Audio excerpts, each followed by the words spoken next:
Hi there. Welcome back. Just some more pillars.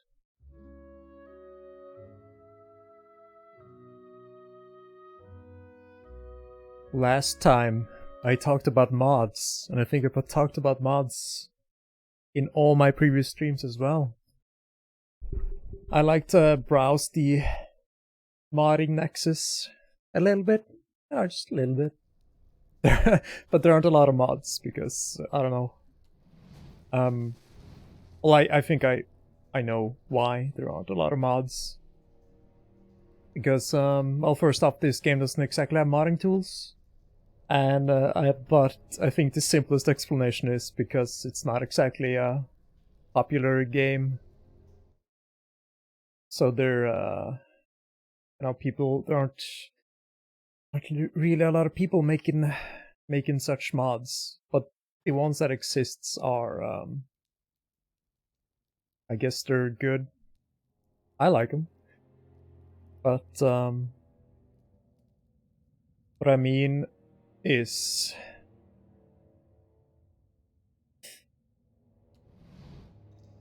that the most of the mods that interest me seem to not work.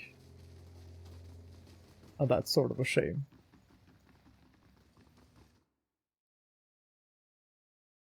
You gotta install some other like modding tools,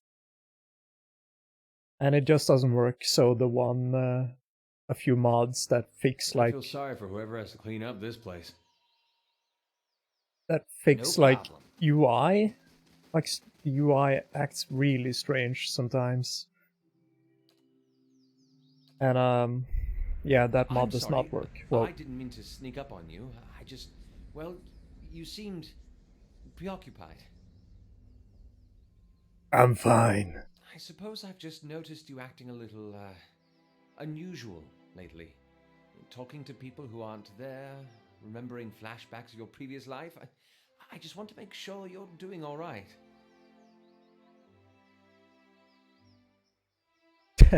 Yes. Well, good. Aleph is, well, we've been talking to spirits for a long time. I should let you rest. It looks like we'll have another full day tomorrow. Tomorrow. Yeah. So,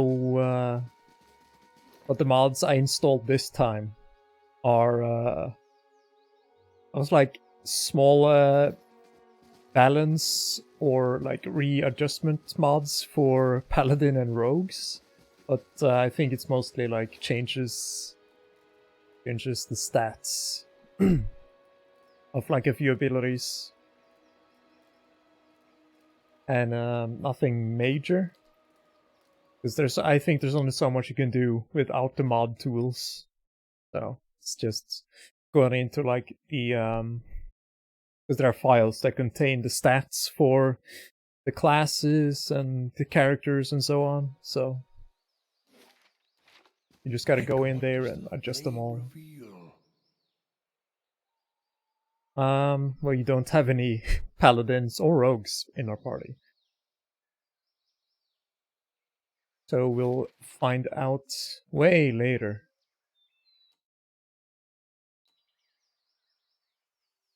The rest of everything is normal.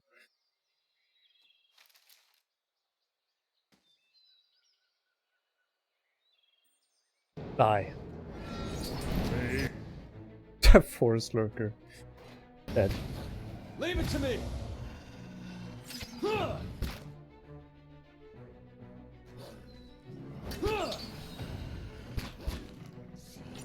Yeah, so now Itamak just does a lot of damage because of the sneak attack bonus.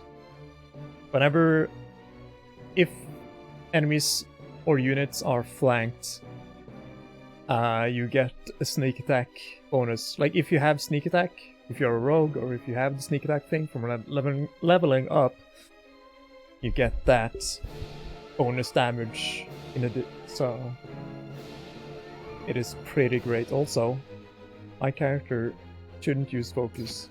Just attack. Attack, attack, attack! Dead on.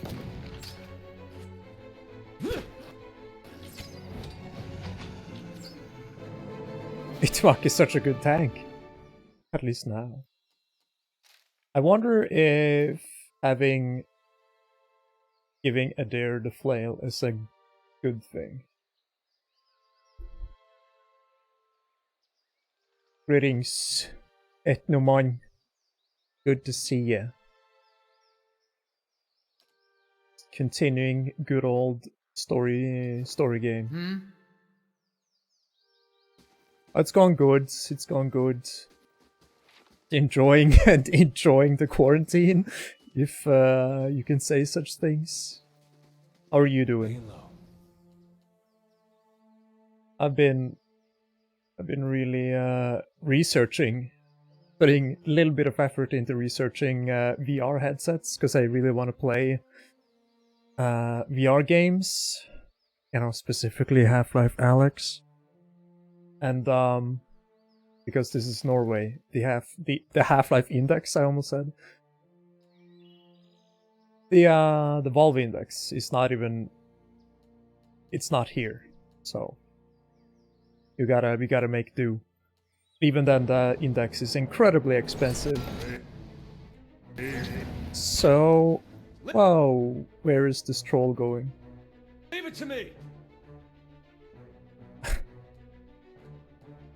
There, come on. Alright. I've been playing a lot of other games and I'm just forgetting the controls. Also, there's just getting smacked. Where is it?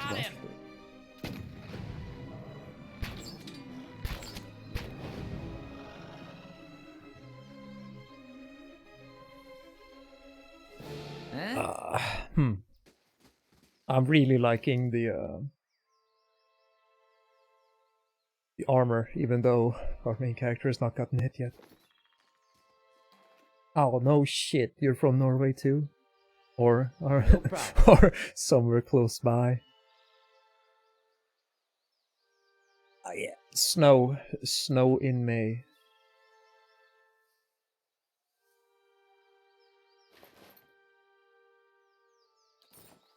Sverige! Vad fan? Excellent, it's good to know. At least you're not one of those Danes. I had to cross. No. What is this strange law that I saw posted where, like, if a Dane or a Swede or a Norwegian just crosses a certain river or something like that, the other party is like legally allowed to like smack him with a stick or something strange like that. Damn, I forget to like not use any focus.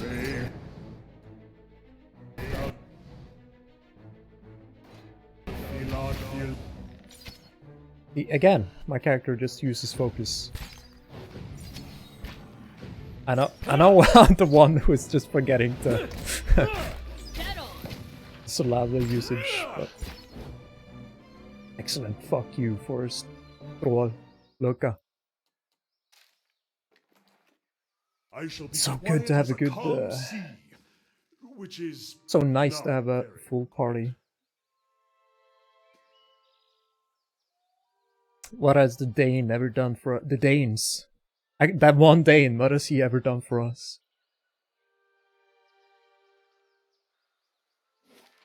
See, oh yeah, I was gonna... so you can see these things. Deerford Village and the Twin Elms, it's all grayed out. Sometimes you just need to explore, like, certain other areas and find the path to them. Other times, it's just locked by story. No rush. But yeah, I think I might just end up buying a Oculus Rift Yes. I think that one looks really good. But I'm also tempted to just buy like a Vive, like maybe the Pro.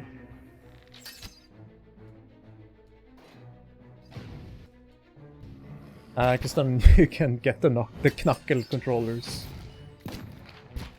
and have a good time.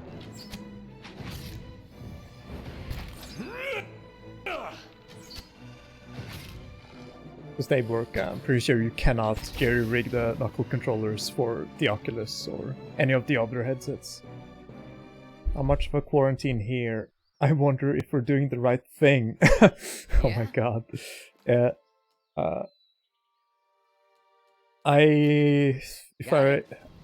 Is Sweden still doing like no quarantine?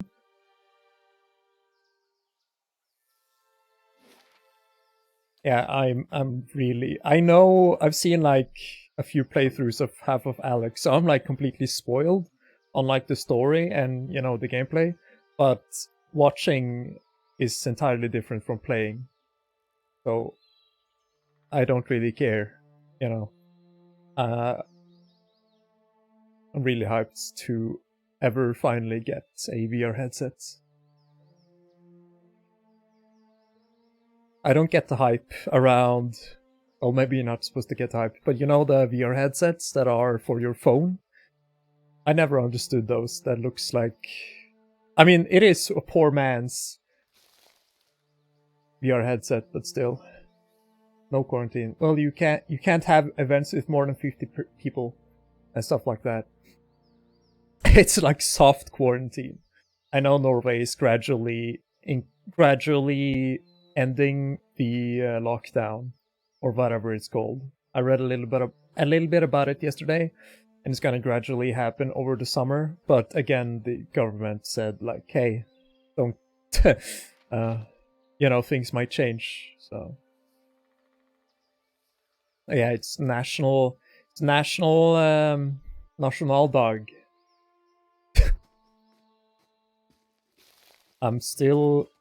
I need to like check the local government website and see how the celebrations are gonna happen. Or how they're gonna do that. I have no idea if it's cancelled. What is this Puigma doing? Should I spread out? I should spread out.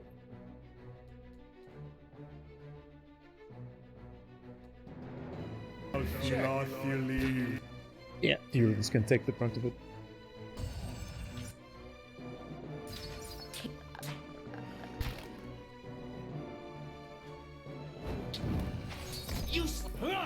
Useless! What is Alof doing?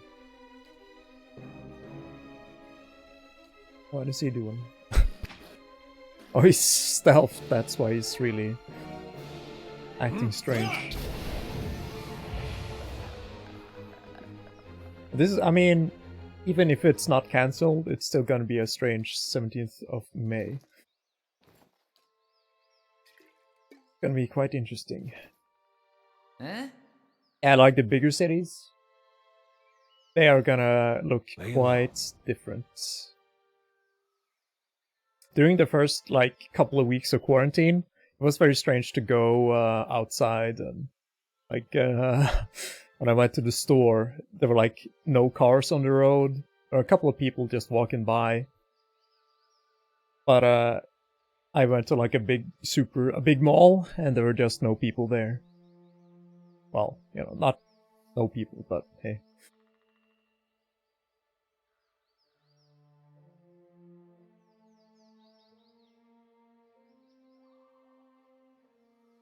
There's nothing here. I think this place is quest related as well. They reuse a lot of areas for like side quests. Naturally, right?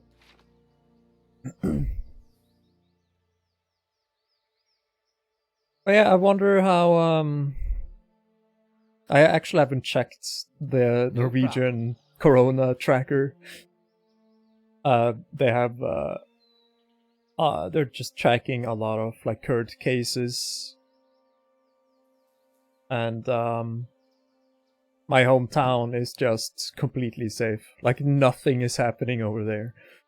It's like people aren't affected at all. I talk to my parents and they're like, no, we aren't. Everything is fine here. What are you talking about? Uneventful. Allow me to go back here. Here is another place where they put side quest characters. It's later you get access to like bounties, and they just place them. You know, they place them here and up on the cliff, I think. So yeah, it's good that they're not affected. It's like it's just a bunch of farmland and trees and extremely rural. So, yo! Fucking fast as shit. Good lion. Let's go! My area is hit pretty hard. You don't notice it, but lots of folks in the hospitals. Not as bad as the capital, where the corona bomb is at. Yeah, I'm sorry about that. Let's go! Definitely a case of where the measures could have been taken even harder. No problem. I've heard a lot of criticism being levied against countries that aren't doing a good job with the whole quarantine thing. And yeah, like just people just suffer because of it, and it shouldn't be like that.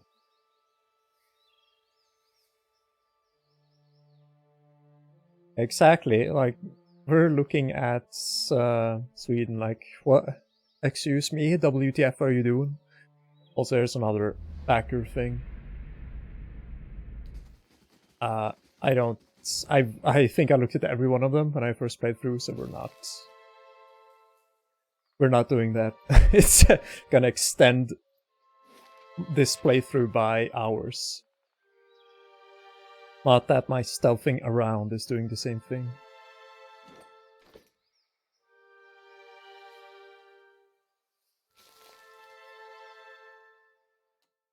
Small troll. Oh shit, it's like a gaggle.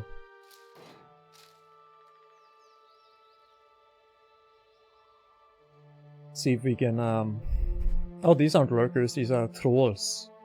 Oh wait, is this with the Pygma group?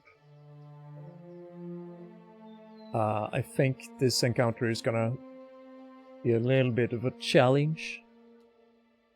Let's focus fire, at least. Oh my god, yeah, there are so many. And they have like the Pygma. I assume that's how you pronounce it. And they are the worst. Okay, our plan is to focus fire the spellcasters. There we go. I must get coffee. Hey, it's coffee time in English. Let's see. Are these immune to... They have such high damage reduction. It's not even funny. Where am I?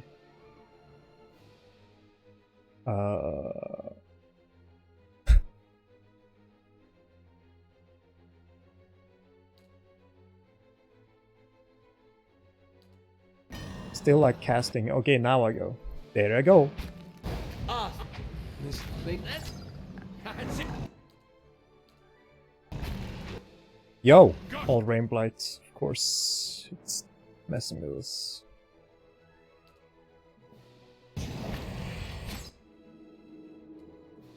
God, this encounter.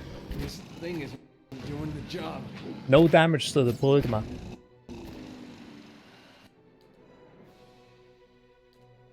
I will need more protection.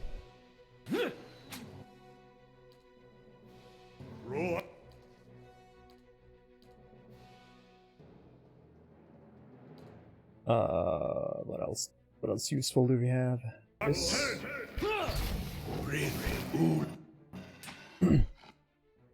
Actually, our character looks like... Yo! Nice! Was that the right choice? Choice. At least we can focus fire the troll.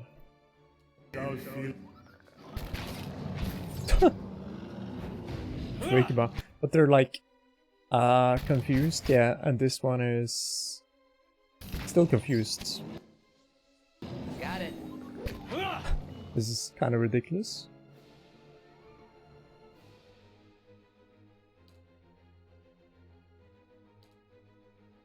This encounter is actually going pretty well. Got him.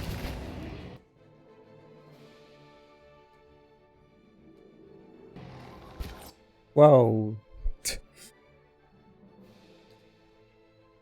Immune to Hobble, Petrified, and Stook. What about Shock?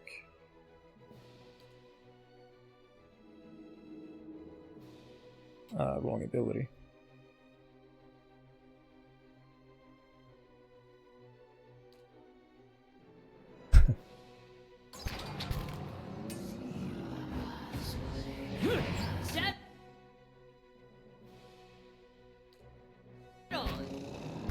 Dead on.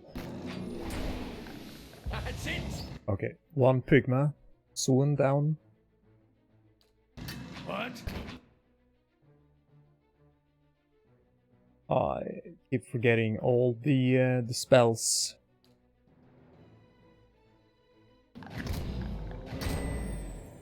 We're gonna like hover over every single one.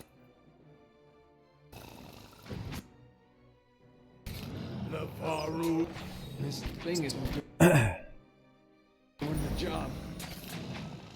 See, yeah, they're resistant to bludgeoning. And the flail is not exactly that good of a bludgeoning weapon.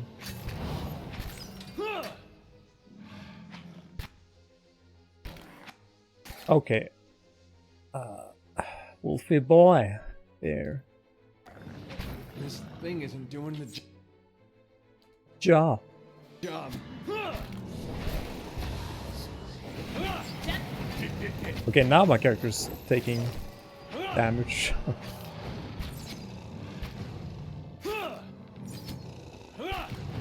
Yo! What did that? What did that?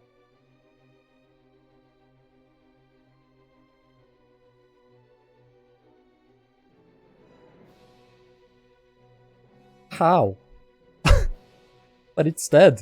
Oh, I guess I had some kind of dot on me. God, that sucks. Come on, target fire. Stop and fire! Thing isn't doing the job.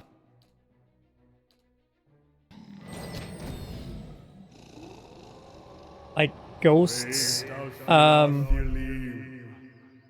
I've never actually taken this summon before for Kana, but it's already pretty good. Ghosts in general are just terrible to deal with. I'm not really... I don't remember exactly their stats, but every encounter, like the ones that are like really dark, they are kind of okay, but the phantoms are like actually cast nasty spells. They're the worst.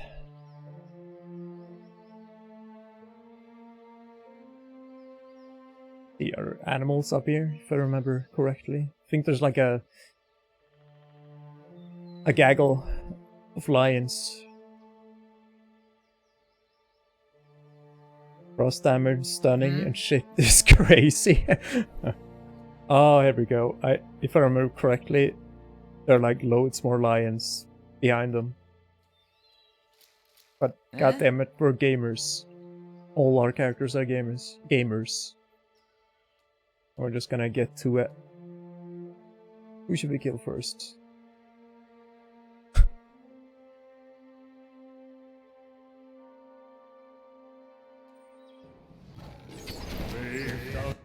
Well, low HP already.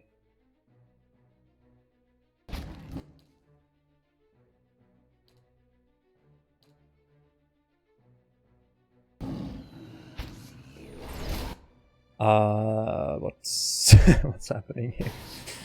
Where's it going?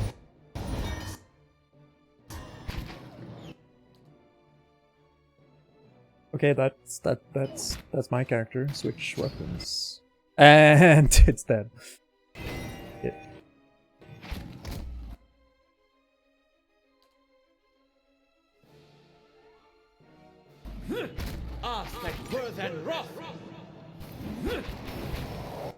Wow, these guys are harder than the big bunch of workers. Lioness. Badly injured. Just kill that one. My character is just taking so much damage.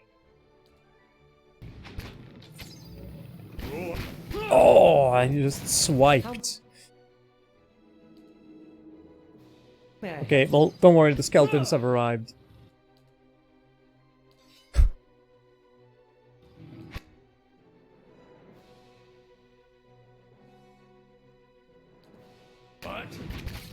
What?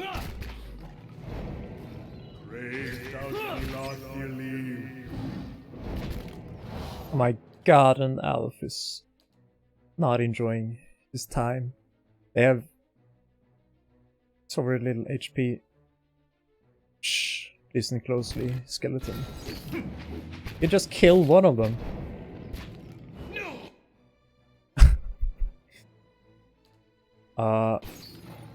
Cast some damaging spells.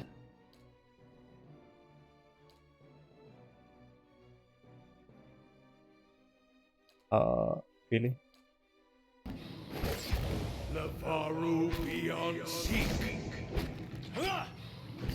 Where'd it go? Yo, where'd the giant pillar go? It's gone.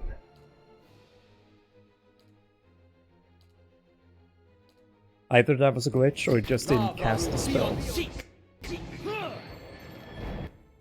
There.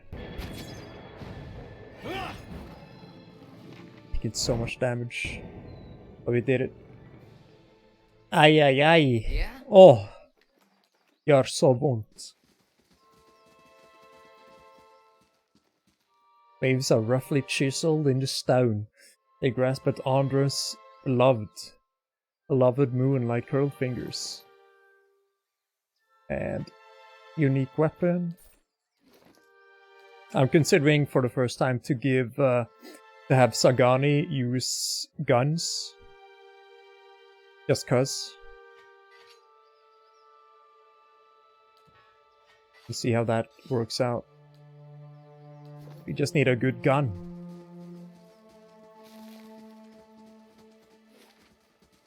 And that's the entire area.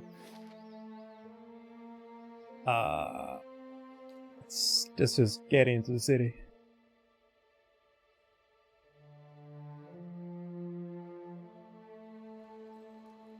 Yes, but what about two guns?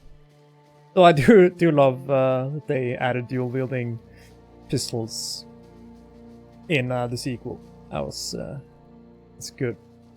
With 2 injuries on my character. Somebody breathes on him and he dies. If he dies, he dies.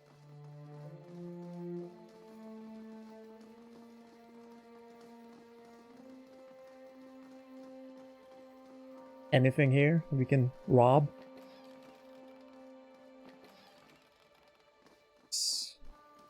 Again, all like backer characters over here. Nothing except stories.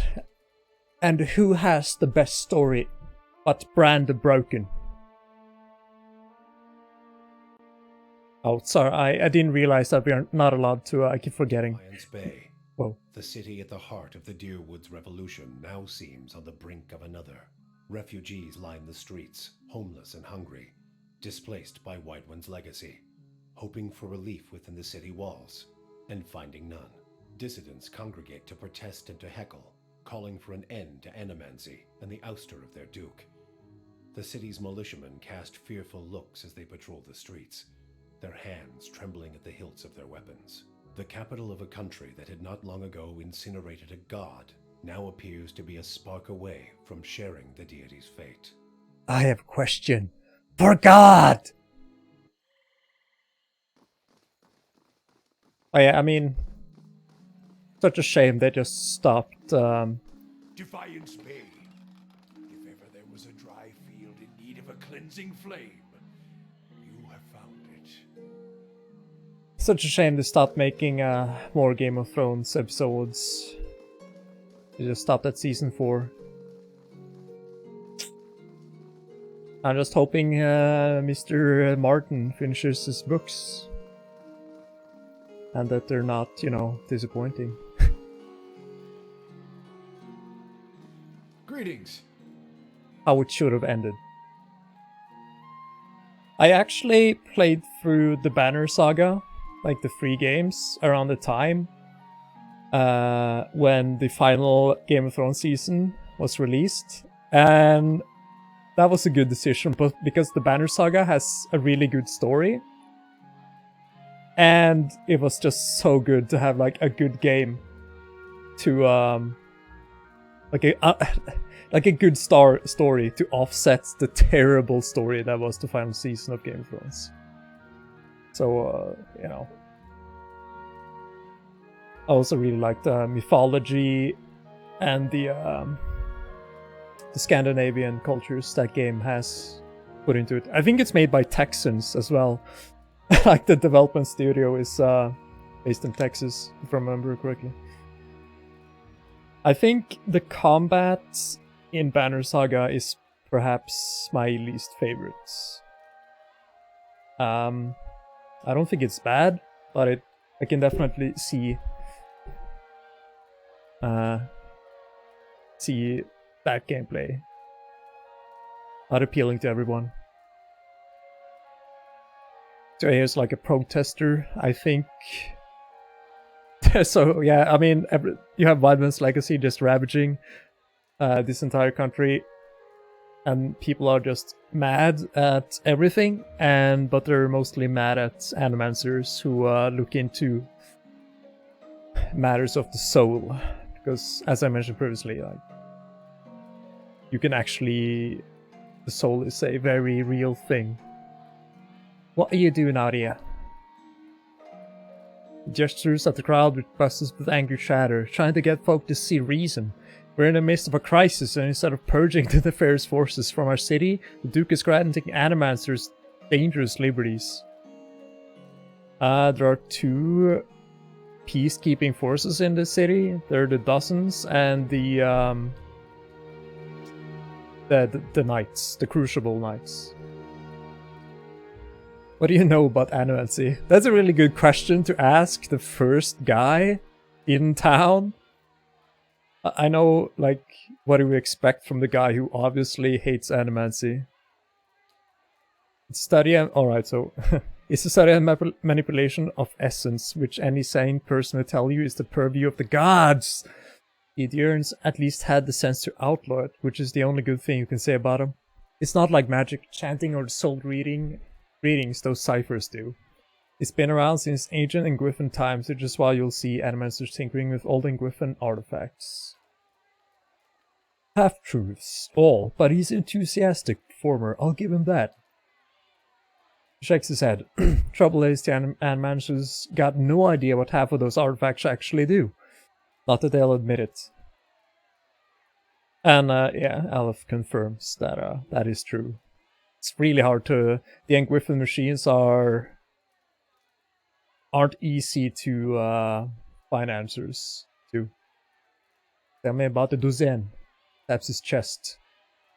Alright, so this guy is with the dozen.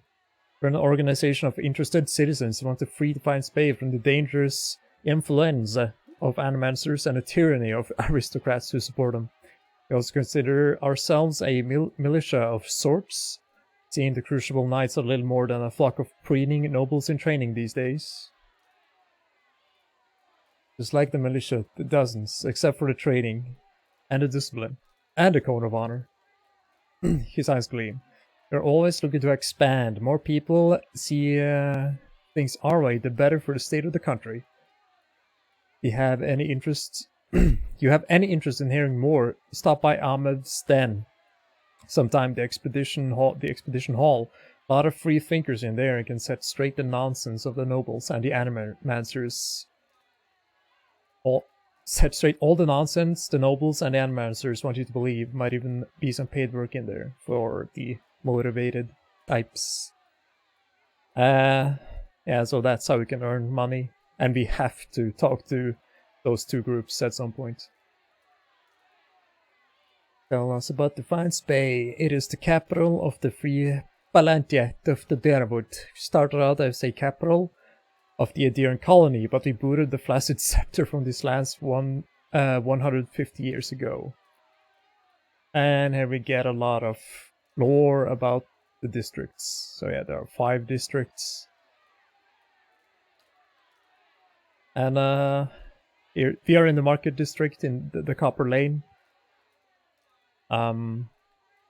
Here we can find a dozen. And there are a bunch of there's inns and bars and so on.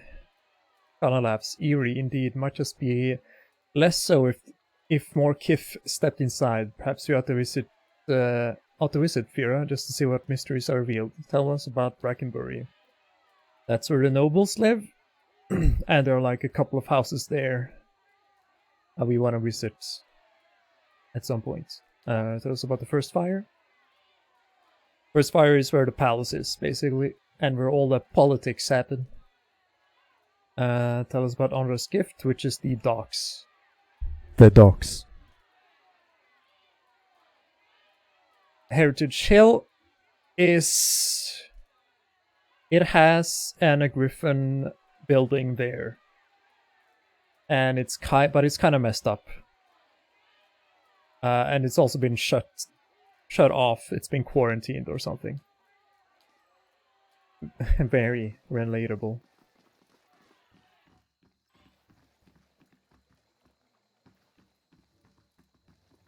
Let's see what we want to rest.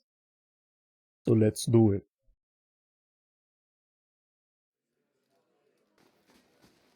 Some more backers. What is this? Stelgar. Stelgar are kind of basically the dire wolves of this setting. Or half man, half wolf. Kind of like werewolves. Hail, traveler. The man behind the bar is nearly the size of an Alma. A handle protrudes from his back and his face is set in a stoic frown. He gives you a small nod. Here for a drink? Tiny pewter cup in front of him and he turns it in one broad hand but doesn't drink from it.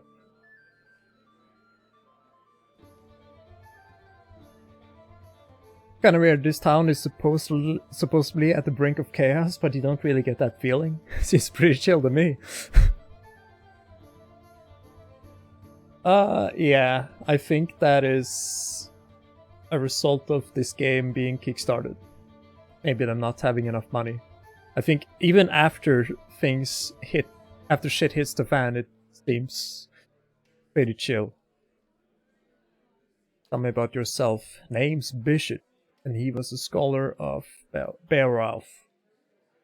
What we get from her religion to taverns, the journey isn't as long as you think. Start with the Hollowborn and with this. Takes a black bottle from the bar and fills a pewter cup. It's my sister's son. He takes a drink. At the beginning of Weidman's legacy, he was one of the first. I never expected there to be so many after him. Tragedy is part of the cycle, but it is followed by rebirth. Yet every year, more parents were grieving for their hollow-born children, and the gods were silent. You lost your faith?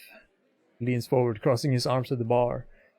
Vera promises rebirth cycles, but the only cycle I found was this one. He taps the bar. Have a drink, have another one, and another one, until I couldn't remember how I got home. Wake up and come back. I finally woke up one day to see my family had packed up and left. For all I know, they'd be left days before and I hadn't noticed, but they were gone, so I came here. This is a lively place. Founded during the early days of Durwooden independence. Didn't take long for the place to fill up. Brackenbury aristocrats argued with dock workers from the gifts, while soldiers wrangled the politicians. The Woodens have never been known to turn down an argument. What happened next? Soon Kith were coming from the farms and settlements too. He waves at the door as if expecting a crowd to bustle in. This place got even more popular with the Valiant sailors than the Salty Mast with the Valiant sailors. And that was the problem. He drains his cup. No matter what people say about fair-mindedness and civil debate, there's only so much people will tolerate. Errol found himself on the wrong side of an argument with the wrong Thane, and then he disappeared a few days later. Some said it was the work of that Thane. He shrugged, spreading his hands over the bar as he serviced the room. But Errol knew which way the wind was blowing, if you ask me. He skipped town, hid out somewhere, hoping for rational minds to prevail in Defiance Bay. Only he could see it now. He has a room. Sell anything. Oh!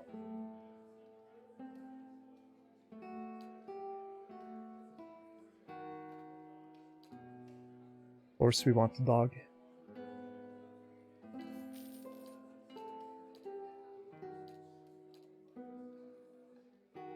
Survival. 4.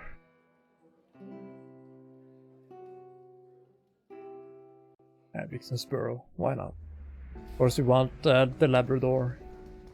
There's the dog's name from Half-Life VR, but the AI is self-aware. Sutrix. Miserable bastard. Oh, here's a quest. Camera. A woman sits by herself, spinning something on a table in front of her and watching it with furious intensity. It's about the size of a coin and it wobbles over a crack in the wood with a metallic rattle. He snatches it up with one hand and slams a half-empty cup down on the table with the other. This is not a good time. Second game feels more polished. It does. It really does, but I do like this game better, if only slightly. I like this game better for story and my characters, but the second game plays really well. Like the combat is there are less glitches for the combat. It's like a little bit more polished. Seems less glitchy. And so on. What are you doing here? Takes a long drink from a glass. Just trying to calm down and trying to talk myself out of something foolish. Something foolish? She says nothing for a few moments, as if hoping you'll leave. At last, Kenra looks up at you, and the lamplight falls across her face. A purpling bruise is blossoming along her cheekbone. There's something I need to give to my fiancé, Persnick. Only he doesn't seem to go anywhere without his new friends, and they're not exactly pleasant company. Tell me about these friends. They come into our house with dead eyes and their black teeth. I'm not a fool. I know what that means. Persnick makes me leave when they show up, and it's obvious what they do. Last time they came, I told them to get out. Let them have their fun somewhere in the gift, but not under my roof. Swef changes you, I guess. The Persnick I knew when I squashed a spider. I never thought he'd... She trails off, still feeling the swollen, discolored flesh. So Swef is this game's skooma, I think. It is like... it is, you know, it's the drug. It's like cocaine or whatever you call whatever else. Opium, cocaine, whatever. But Swef makes people calm and listless. It should make them violent. Okay, so Swef is kind of like weed, except it makes your teeth black. Or is the fact that their teeth black that just them having poor dental hygiene? Survival. I don't know, seems better than believing he always been this way. Maybe I could go talk to him. There's nothing more to say to him, we're finished. I don't want to go back to him and have a clean... I just want to give this back to him and have a clean break. AFS seems like a like a dumbo in the second game. He's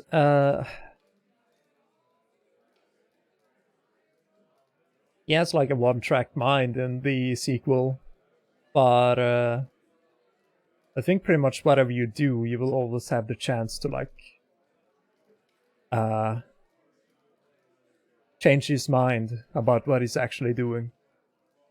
Is like one of the main themes of these games is that the gods are just, even though the gods are gods, they are pretty stupid and petty. Right. It was his grandmother's. Even after this, I don't have the heart to sell it off. But if I go back there myself, I know what will happen. I lose my temper. I'll probably wind up with another one of these. She points at a bruise. I'll take the ring to Persnick then. She looks at you and nods. The house is just north of here. Please just don't hurt him. As furious as I am, I don't want that on my conscience. So we have a little delivery quest again. Our character getting involved in things we probably don't have to. Also, I know we can steal, but what else is there? Most of the time it's only like food items, so I don't bother. Oh shit, we can talk to her there. Pretty sure you won't find one among them who stood within 100 miles of that bridge when the Godhammer went off. Too bad, too. Assumed there'd be less of them. Why do they call themselves the Duzen? Was 12 their wooden stood alongside Helgif's citadel waiting for Whiterun to cross that bridge there. They had to hold him there for there long enough for the Godhammer to detonate, so that's what they did. Godhammer? What they call the bomb they blew up Whiterun with. Don't know much about it other than that. Anything kills a living god, guess you gotta name it. What do you have against the Duzen? Nothing serious. Nothing I don't have against a lot of folks anyway. The dozen like take things into their own hands. Gets ugly sometimes. We don't have them in the Gilded Whale, but they be right at home there.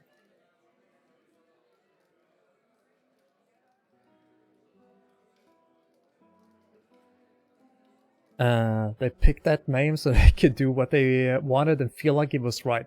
Got nothing to do with honor or sacrifice. They like to invoke Moghran too, when they especially want to feel right. Somehow I don't think she'd be too impressed with that lot. I'm sure she'd like to set him on fire every time they use her name, but the gods probably got rules against that sort of thing. Honestly, don't know why they created Drimmergrond. He just wants everything to die. Seems like a weird thing to create. As we'll find out later, I don't think the gods are definitely not infallible. And Drimmergrond is a strange case. He definitely encompasses entropy. So I guess he has that excuse. So how do we wanna? Surely Moghran has worthier followers. She trolls all types seem to me. More than she'd like, I'm sure. Warmongers, fire lovers, his eyes fixes briefly on Durance. But she does do better. But she does do better than that. Plenty of good soldiers said their prayers to her when we were marching towards the front lines. I have to expect those are the types she'd prefer to talk to. Let's continue.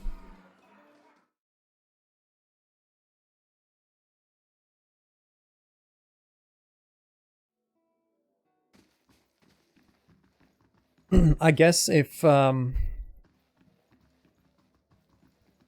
a lot of the mysteries set up in this game about the gods are maybe not lost in the second game, but a really good part of the experience is just wondering what the fuck the gods are up to. Because at most you see like depictions, statues of them, and you get to like hear them talk a little bit. Right, but nothing else to pick up here. But the second game throws you right into stuff. I wonder, because the end of the second game, it's not like a definitive end. But I do wonder how they're gonna do a third game. Because I guess the third game just doesn't happen if you side with Rimagon. I just want it all to end! But I think every other ending is kind of open to a sequel. My first... oh... here's this kid. We're gonna talk to him. But first I just wanna do nothing.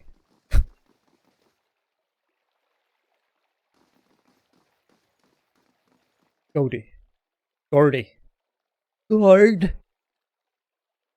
A young boy watches the passerbys and counts a grimy handful of coins. His face and arms are smudged with dirt, but except for the grass stains, his clothes are in good condition. As you approach, he blinks and makes a quick, furtive effort to pocket his coins. Fire, godlike. The boy stares at you, his mouth hanging open. After several seconds, frozen in silence, he mumbles, your head is on fire? He snaps out of his trance and continues to watch you with fascination. Hey, mister, want to know a secret? I know a real good secret. Careful, I've traveled the continent and the hardest bargains still come from my 7-year-old. Really? What is it? Beat it. It wouldn't interest me. Is it just because this is a quest? If you say beat it, what happens? No, I promise, it's a really good secret. He scampers in front of you and starts talking rapidly.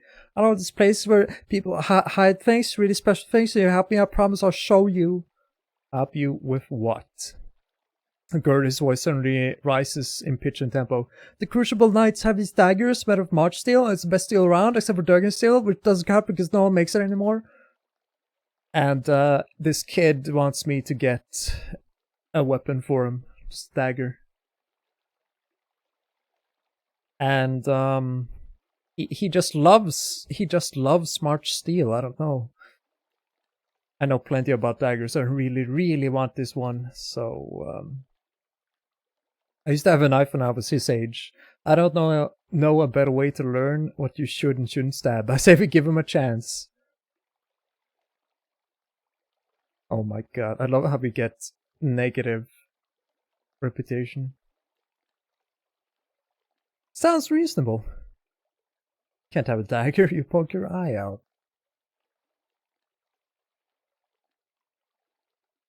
Let's see here. I know we're aggressive, but...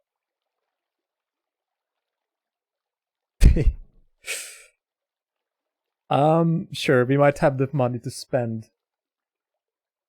I would like this to have been minor positive, because I bet the entire Defiant Space is sick of Gordy and his bullshit. Sounds reasonable, I get it for you. Gordy jumps up and down, whopping and hollering. And your real adventure would understand. Oh, hello. There's a big merchant over there. Yeah, so let's see if we can give this kid a birthday present.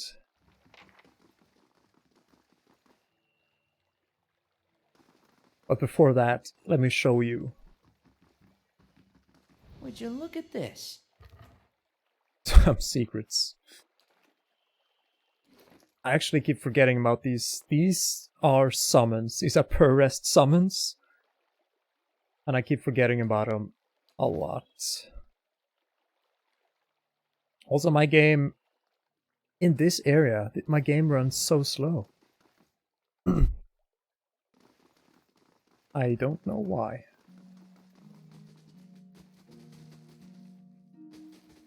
Heritage Hill claims another soul.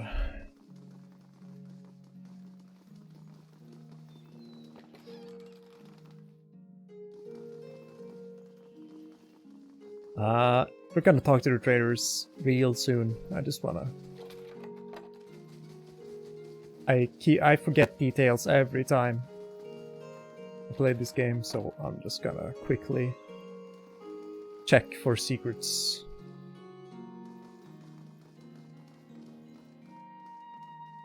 Give me a moment as I pull up the Hidden Stash Steam guide.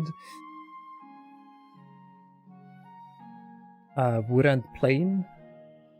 Copper Lane has 1.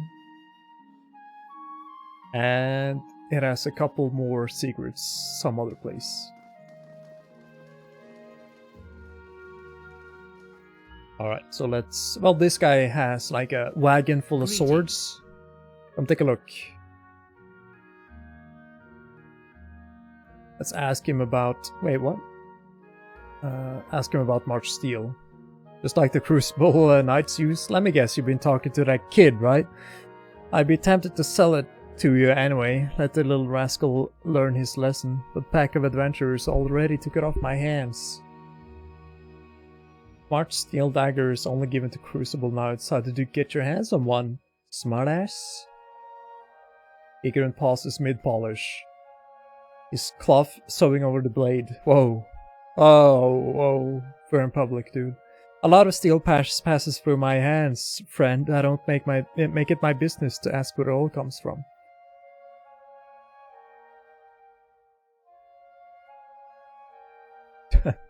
Give me a discount. 5% to avoid the hassle.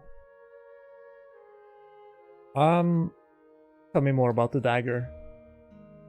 Made out of high purity iron ore that comes out of the White March Mountains.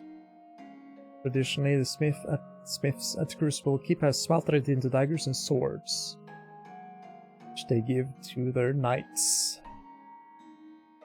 I'm surprised the kid didn't tell you. She operates the Expedition Hall. And so she works for the dozen, and she's like the armor, the quartermaster. So if we side with the dozen, she'll sell us stuff. Tell us about the adventures. Folks like that only visit Copper Lane to crew up at Ahmed's Den Expedition Hall, or to down a pint at the Goose and Fox. Since they weren't headed into the den, well, you got my best guess. So here we can buy some special weapons and some special armor. Special order! What about special headgear? I guess when we have money, we can hoard some magic items. Speaking of hoarding, let's sell.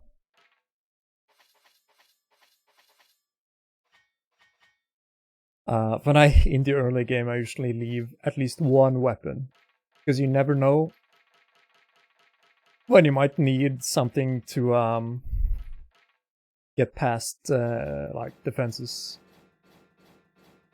But selling these items takes a while, and they're not really worth much. So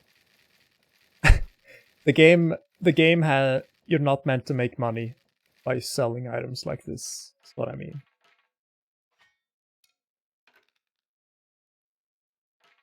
Blah. You do get more money from the upgraded items.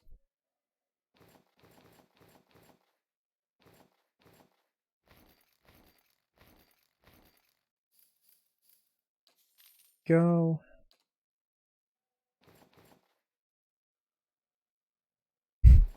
Slow down, Mr. Moneybags.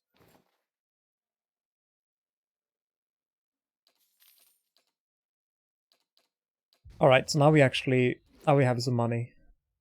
3,000. Let's just talk to the rest of the traders. Hail, traveler. Hail, are you selling a dagger made of March steel? They are not.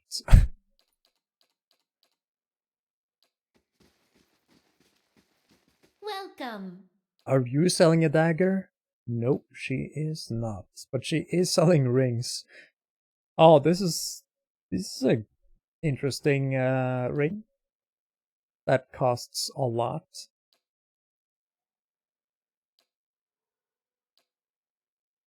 Oh, actually, this ring is pretty good for when you got the money for it. Money. Do we want to buy some gems, perhaps? Or upgrades?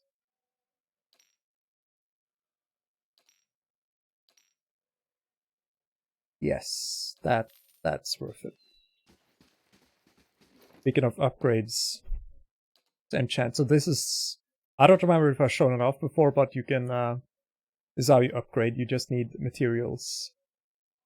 And you need the levels. So if you want to upgrade to exceptional, we need to be level 8. And legendary, which is the expansion thing, you need to be level 16. And you get armor, you get damage reduction. You can also upgrade stats, which I only do when in late game. Can we upgrade Elvis' armor? We can. Pilgrim's crown. Yeah, enchanted. I'm just wondering if I should calm down with my money usage. Oh yeah, here's the trader we helped, Paragrun. He sells a lot of traps for some reason. How many grappling hooks do we have? 1? Buy 1 grappling hook. Okay, good. Now let's buy Good some day, more. stranger. Enchantment. Enchantment?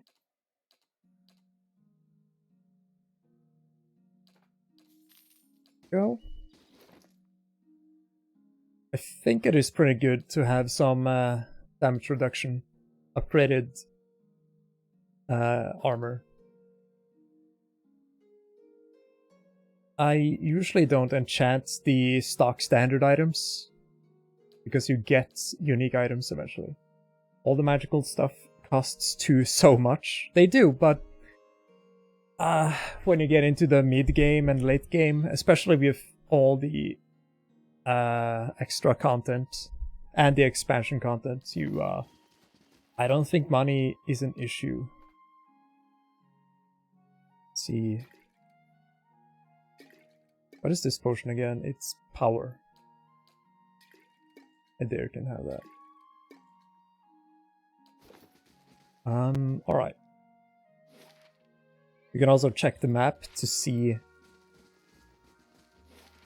names of houses and Following so on. your lead. What? Where you really want to go.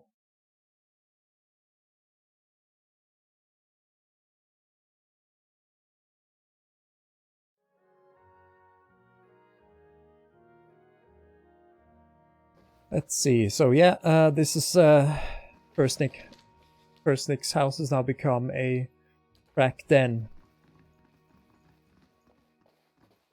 And we are just allowed to just chill out.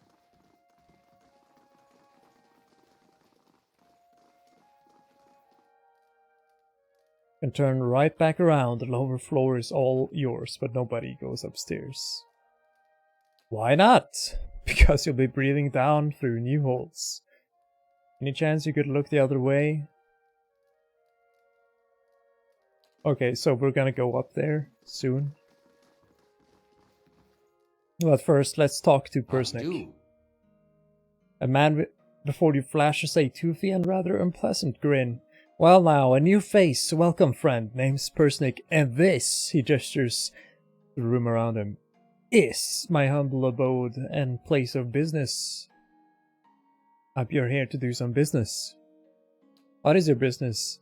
If you have to ask, let's be clear, you go running to the guards and you are going to regret stepping foot in this place. In fact, I put even odds in regretting every decision you made in your life to leave you standing in front of me right now.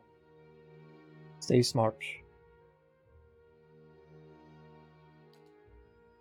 Yeah,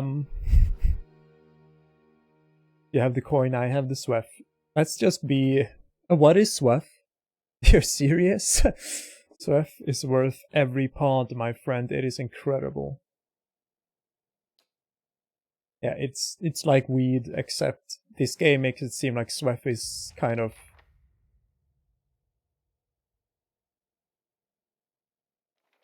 It's kind of like way more powerful as weed than weed. SWEF? Sounds kind of Scandinavian.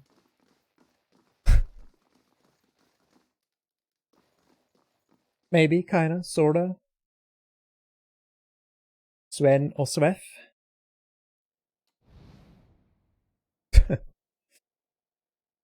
So here are people we can attack, and I know what's going on here, so we're gonna engage in diplomacy. Like this. This guy a barbarian?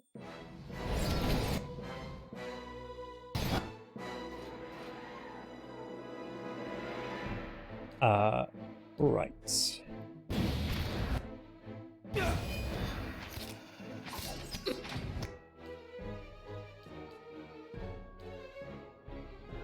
Wrong spell.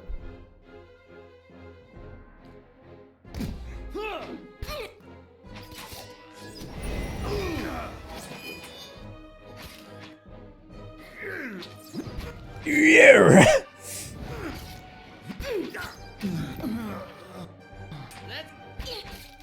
Let.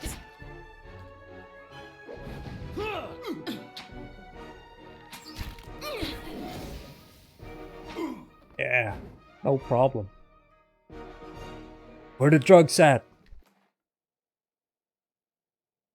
And tell me where the bomb is. I mean, they were red enemies, so we are obviously completely innocent in attacking these people.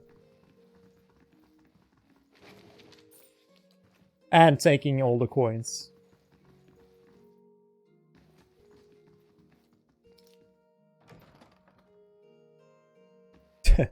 So here's what's really going on. A man lies bound, bloodied, on the floor before you. His face is a tapestry of bruises and blood splattered across several corners of the room. Man cringes and sobs as you approach.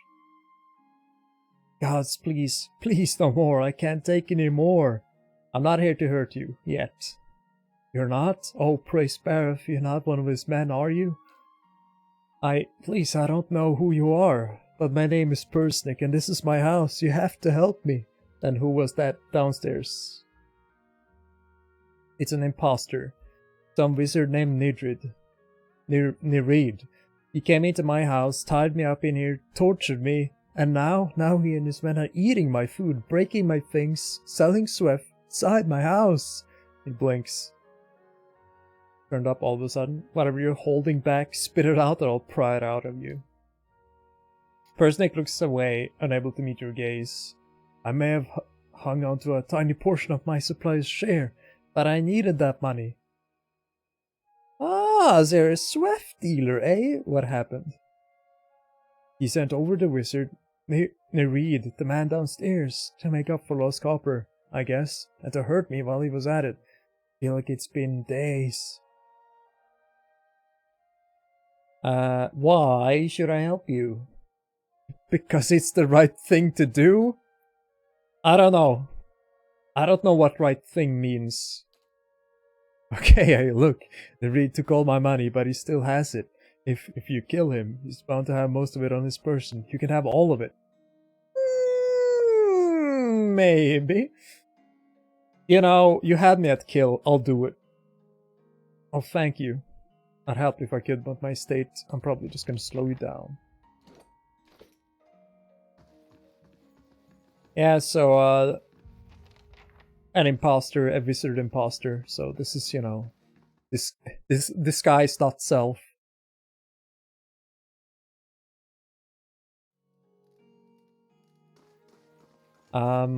Let's see how many of these people we gotta deal with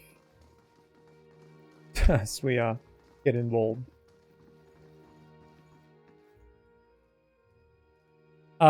Because we were given a ring by, oh yeah, can't forget about the dog. There we go.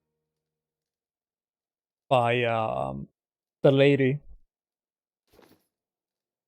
It's supposed to mean a lot to Persnick, so if we give it to him, as we were told, he would not react because it is not Persnick, and Persnick and this imposter would just go, oh, okay, thanks, and, you know, he would just act really suspicious. You're back. I found the man you tied upstairs, the one claiming to be Persnick. Toothy's smile falters. That's so. Shame you had to go digging around, friend, because now I can't exactly let you leave, can I? And... fucking wizards. It's getting tired of pretending to be that sad sack anyhow. Guards! Well, it's your funeral. Let's see how badly we die.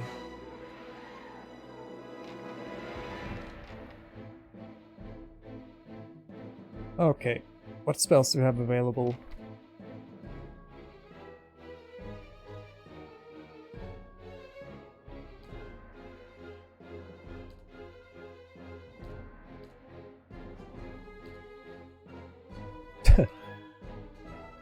I don't remember how unkillable these guys are.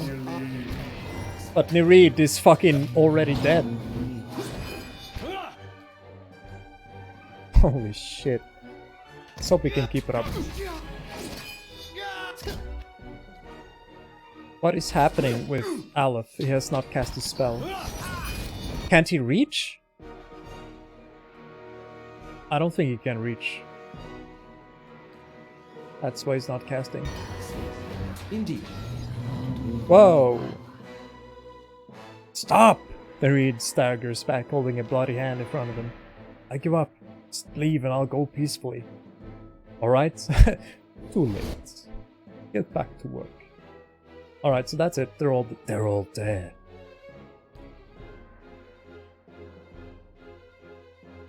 Who should we kill first?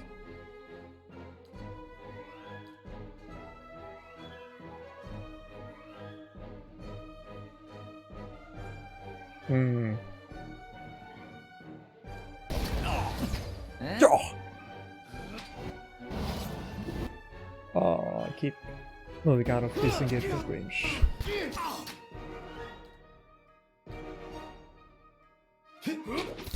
Following your lead.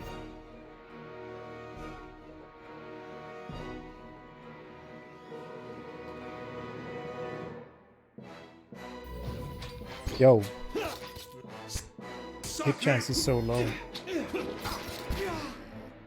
Oh my god, he's taking a lot of damage. Oh no, we're right there.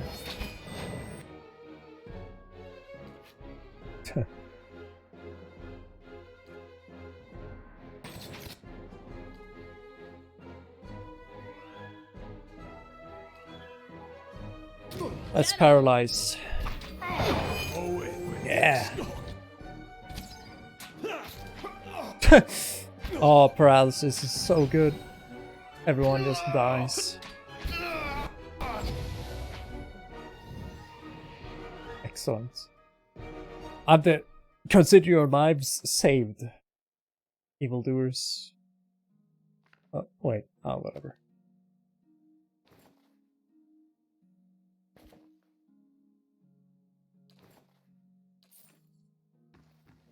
Hey, I'm the hero. I saved Persnick, and while I saved Persnick, I killed like 7 guys.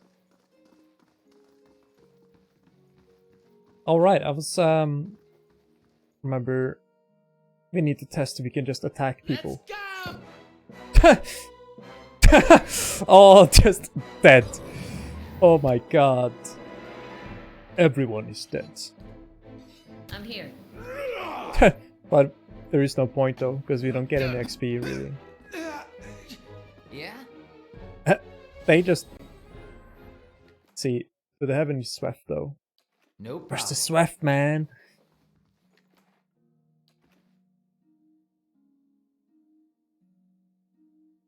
No negative. No negative reputation. Well, interesting. I wonder what the limit is if you can just attack vital NPCs as well. No problem. Wait a minute. Wait a minute. Where'd they go? Where'd they go? Why not? There, done. Interesting. Either...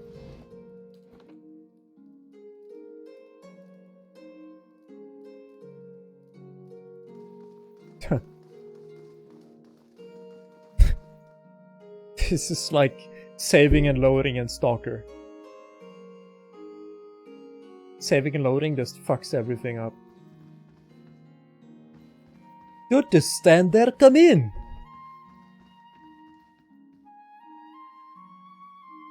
He is dead. I can't believe this nightmare is finally over. He grins weakly and then seems to remember something. You have no idea what you've done for me, but I need to find my love, Kenra, only after whatever Nureed put her through.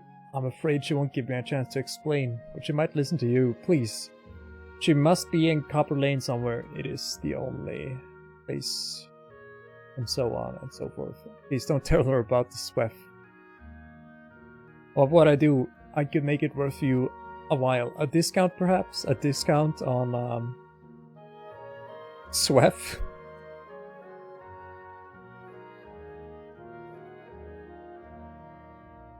Kenra sent me here in the first place. She did. A woman helped save my life. Fine, because our character is apparently an errand boy.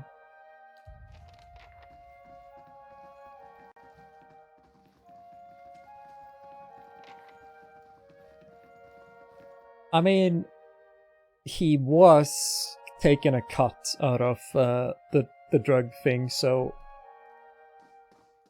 what was he expecting?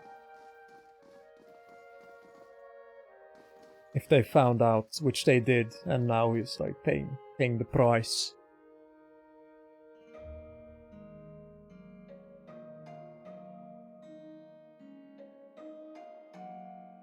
Again, like,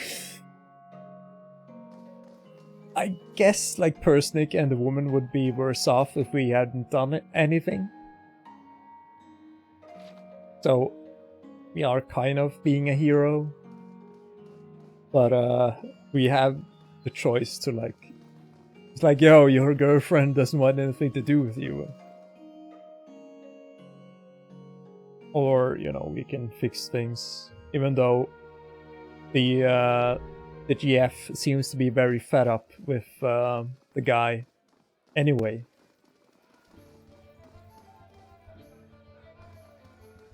Oh, it's so sad.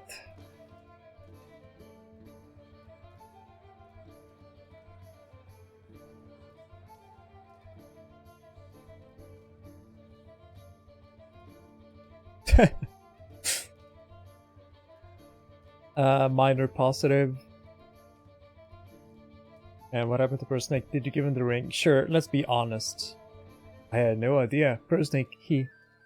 She brings her fist down on the table, sloshing a drink. Damn it! How can I trust him after something like this? That is lied to me. You lied to me! For this long. She runs her hand through her ear and takes a deep breath. I should be glad I found out about this before the wedding. See, there are other men in Defiance Bay. You know, like a handsome fire god like. In this very room. I think you're right. I think this is what I needed to realize. Thank you. We're the hero. The hero who solves relationships by destroying relationships. Take this. From one of the merchants. So yeah, we get shitloads of XP and a magic item. Excellent.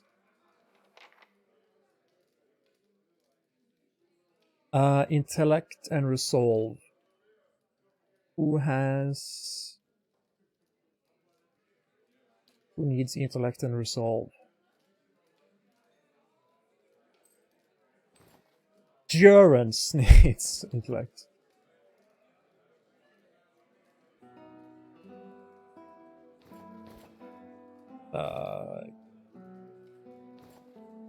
Sure.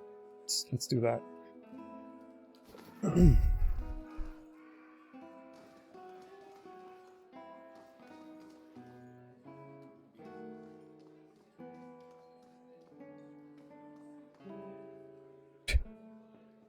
Look at him, he's such a good boy. Oh shit, it's my twin. Look. My very own clone. But he doesn't have a Labrador, so who is the true winner? Chicken dinner.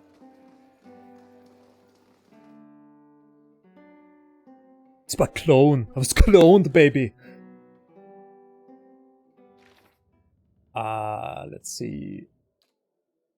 I wonder what happens when we talk to Persnick now. I am going to do that, but first we need to be true heroes again. We need to help Gordy. These are the people, right? Good day, stranger. There he is. An Orland man relaxes with his feet propped up on a table. Patches of dark brown skin peeks out from under a full mane of blue-green hair. He and the Orland woman with them exchanges laughs and comments with the trio at the nearby table, and he spins a dagger in his hand. You stole my girlfriend, says Persnick. Maybe she just has a thing for fire godlikes. Get with the times. His hazel eyes watch you. You look like I've seen a night or two in the wilds. Joining us for a drink? Who are you?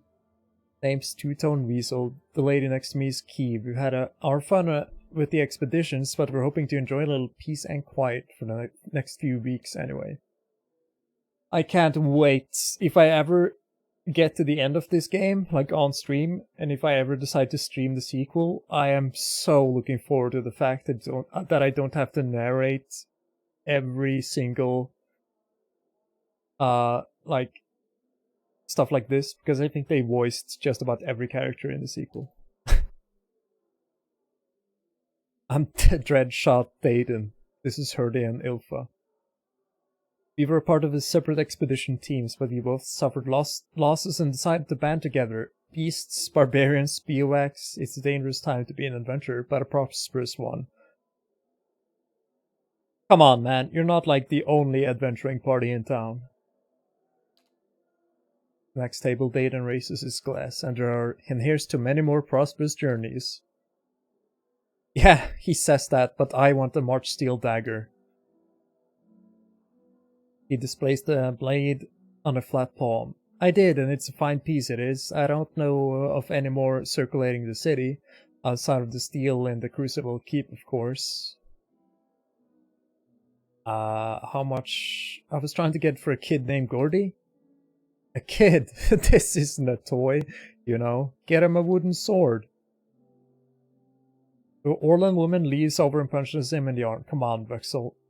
If our friend here is willing to pay, what's the harm? Plenty, actually, that kill'll poke his eyes out. Besides, I plan to use this dagger. Attack, attack! How much would it take for you to change your mind? Seeing as how there's a sudden demand for this, 100 pawns seems to be fair. Demand isn't high as you think. Chances are that dagger was stolen or looted off one of the knights. In that case, I'm probably doing you a favor. Yeah, let's use our intellect, because we are so smart. Can't be too careful around the authorities these days, especially in Orlan. Fine, I'll sell it for not for less than 50. 50! I'm getting my money back at least. I'm so... I quick saved before this, right? Fuck it, your adventuring days are over. Who should we kill first? Oh my god, they have a barbarian. Of course they do. Stay grouped up there.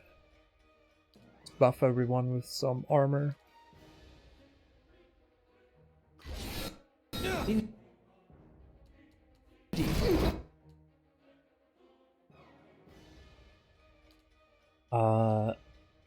Okay, here's what I want to do. Yes! Good.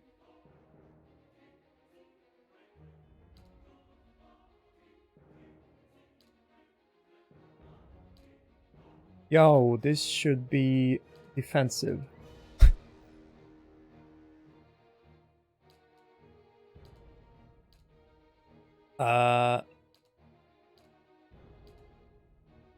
My character is charmed.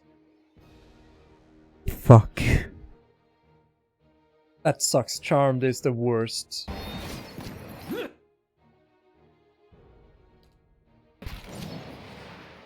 God, I hate it.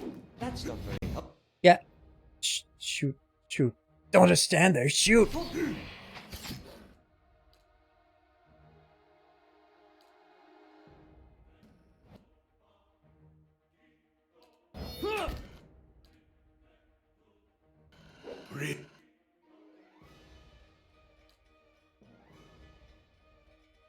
Let's see. Hurdy. At any point in attacking poor Hurdy?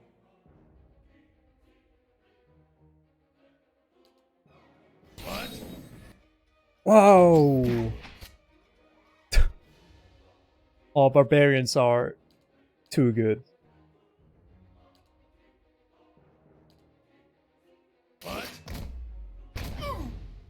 Ooh! Could we need more support? Oh, the barbarian was just deleted from the face of the earth.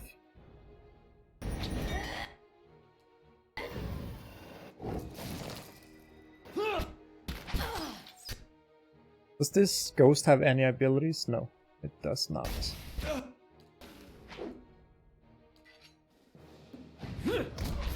Yo! Ilfa is being a real prick. Dead on.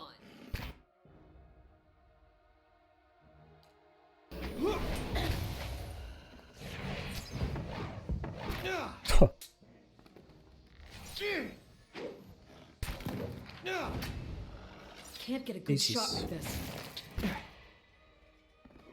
Excellent. Again, Itamok is doing so much damage for a fox. Oh my god, look at all this good shit.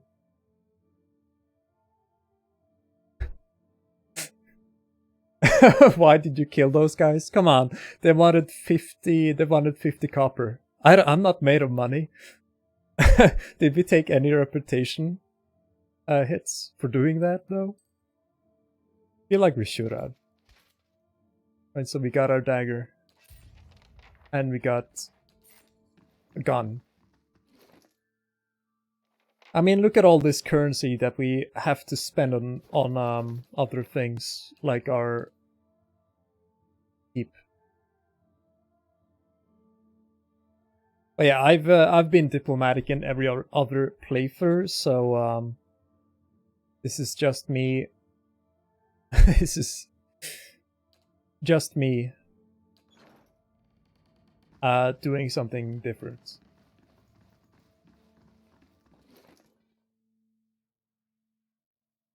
I really would like more deflection on this character, so bam. Yeah, that does not conflict. Does not compute. It's silly.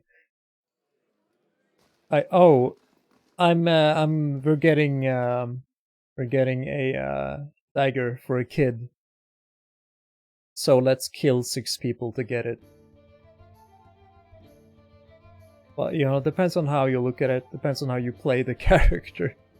I appreciate that you can do fucked up things like that. I mean, you do gain something. You get a ring, right? I mean, those aren't cheap. Alright, Gordy, here's your bloody March steel dagger. I have the dagger right here. Don't kill yourself, kid. He snatches it out of the air, heedless of anything. He yanks it out of its sheath and holds the blade up to the light. Gonna be just like the Crucible Knights. Flips the weapon into the air and grabs the hilt, almost slicing his palm open in the process. His eyes darts away from yours as he sheaths the dagger. So about that secret? Gordy puts up his hand to his mouth and whispers loudly. Saw one of the actors hide something under a loose stone near the theater. Probably nothing good as a March steel dagger, though. Great secret! I already knew. Yeah, we already know. Gordy, you little shit kid. Tell us something else. Scratches his head and wrinkles his brow. Sometimes my dad goes to Andra's gift without telling my mom. Someplace called the Salty Mast. Great, kid. Great. Now there's a secret worth some investigation. That's amazing. Here's a little secret for you. Your dad doesn't love you or your mother. Thanks for wasting my time. You little dolt. Oh my god. Gordon blinks for a few seconds before his eyes water and his mouth twists into a frown. He stares at the ground and starts to cry. Oh my god. Oh shit. Oh. Gordy, you had it coming. It was either that or not kill the people who had that March steel dagger.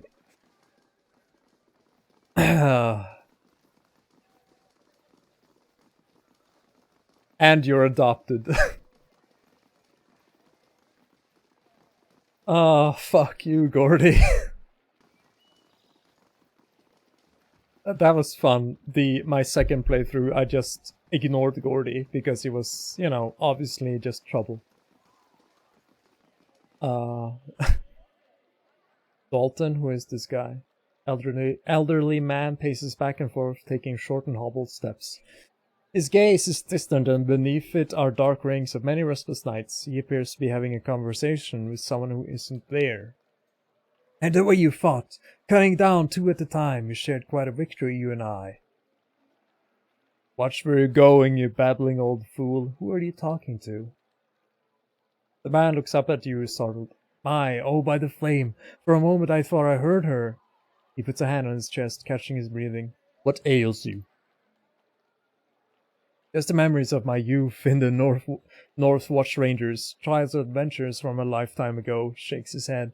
Of late, the memories of lost battles and fallen friends have been especially vivid. How many times must I teach you this lesson, old man? Make it quick, old man. He sighs hurriedly. My Rivanya was slain along with the rest of the Rangers by a necromancer called Helig of Thane. It's been almost 60 years, but suddenly the memories are fresh and sharp as if they were yesterday, and the dreams. I know this sounds like an old man's madness, but I hear her. A voice just over my shoulder, calling to me in my dreams. At night, I see her wandering the catacombs beneath the city, trying to escape. Foolish as it sounds, I can't shake the idea that she is somehow down there waiting for me. I even ventured below, though it damn near cost me my life. Were I half the warrior I was in my youth, I'd search every grave and rat hole. As it is, I'm stuck with this feeble body and the agonizing notion that my love is somehow down there, beyond my help. Sorry, old fool. You want me to chase a dream? It is more than that, I know it. My dreams have never been more than faded memories, but this feels real. Just as real as the conversation we're having right now. If it's payment you're concerned about, I still have plenty of weapons from my old adventuring days. You had me at weapons. So give us to us straight. So yeah, this is we gotta go sewer crawling. Just down here. But I just wanna explore a little bit. Get some side quests. Talk to people. Be a hero.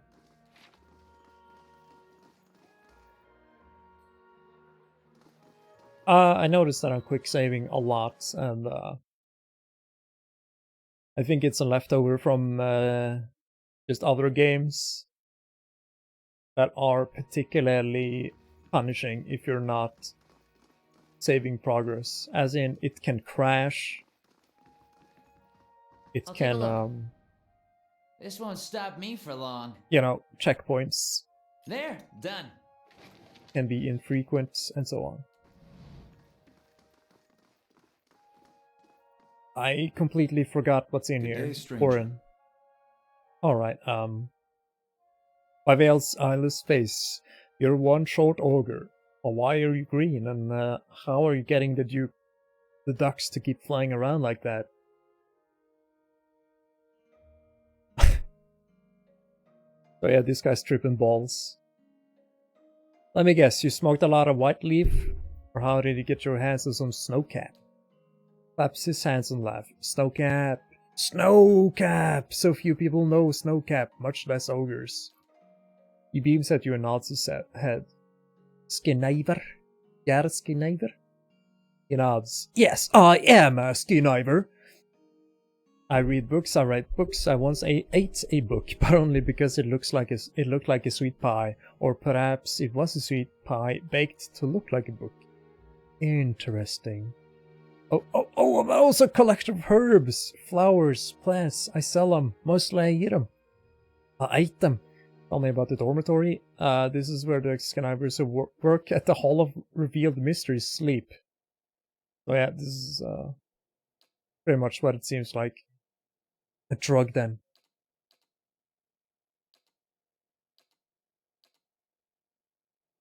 We don't have anything interesting to buy.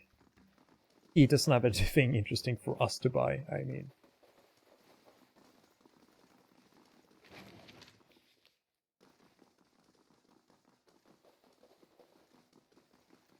Maybe in the third game we'll get to encounter Gordy again, and Gordy has just... He's been working out, getting buff, and he's the final boss. This is revenge for saying all those mean things. Or, this is revenge for not getting me that dagger. Lumdala. Let's go to the archives first.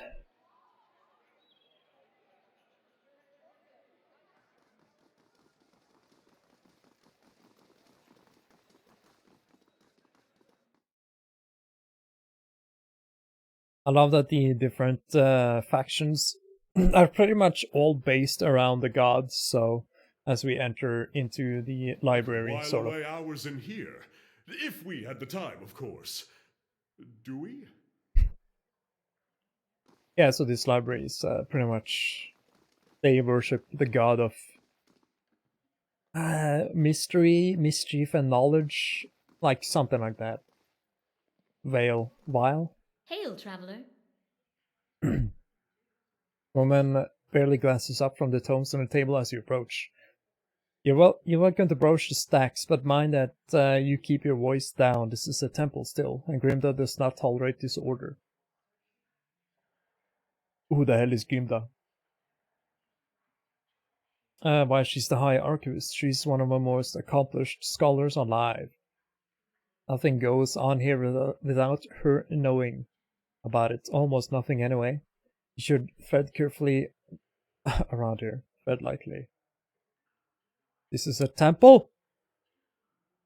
That it is. Walif Vale is the god of mysteries and answers, encryption and decryption, concealment and revelation. It is guidance that comes from the understanding of the unknown and the protection of hidden knowledge. The Hall of Revealed Mysteries was built to celebrate that. To think there is such a place in the Deerwood. Incredible. I'd love the glimpse of the archives. How many secrets must sit upon these shelves? Fascinating. Isn't it?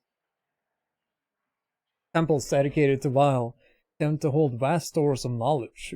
We must use that knowledge to unravel and preserve the mysteries of the world. Tell me about yourself. Jesus Conniver. That's all we need to know. We'll be stuck here forever if I narrate out loudly every single piece of dialogue.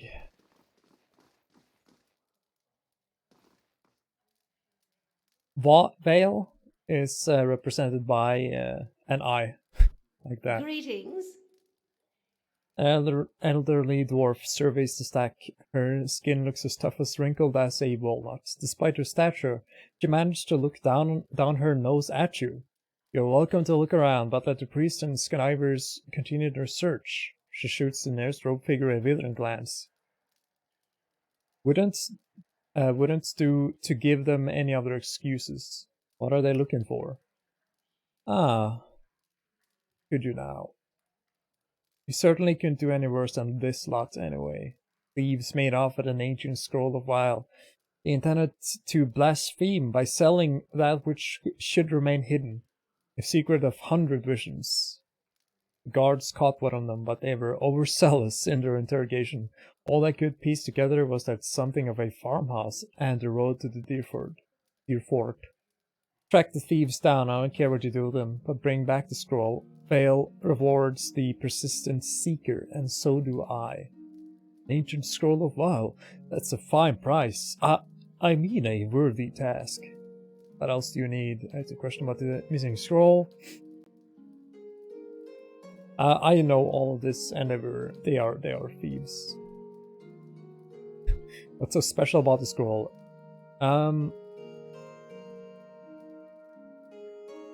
Yeah, she does not tell us what is in the scroll. Tell us about yourself. She's the High Archivist, and she's old. She's sick of us. I'd like to know more about Vile. That's the rub, isn't it? Vile is the god of things hidden and revealed. The more of the 100 visions one sees, the more one has yet to discover. Though we often call Vile he who sees and is not seen, he's neither male nor female. To assign any definitive characteristics to Vile is to miss another essential part of its divinity. 100 visions? A term reverence for Vile, many revelations, despite the name. They're infinite. Each epiphany leads to yet another enigma. And I thought I was busy. So that's another side quest. We gotta find the thieves.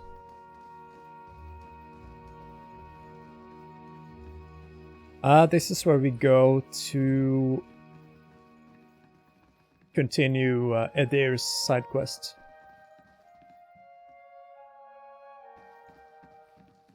But no, it is not. We gotta go to the palace, actually. We'll get there. In like 10 hours or so.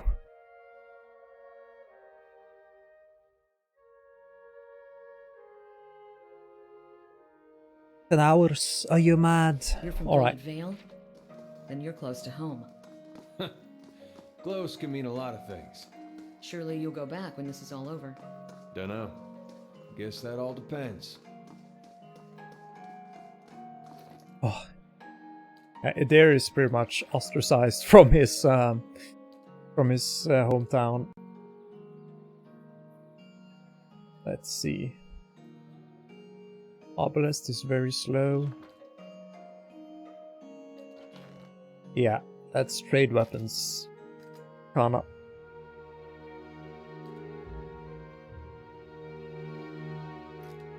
And let's try to give Sagani a gun. See what happens. Rumdala.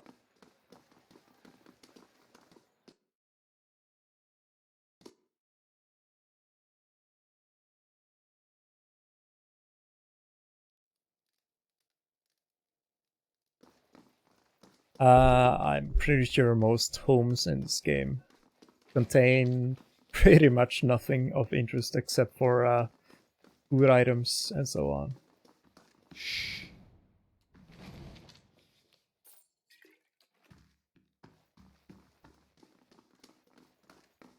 Sometimes you can find secret stashes.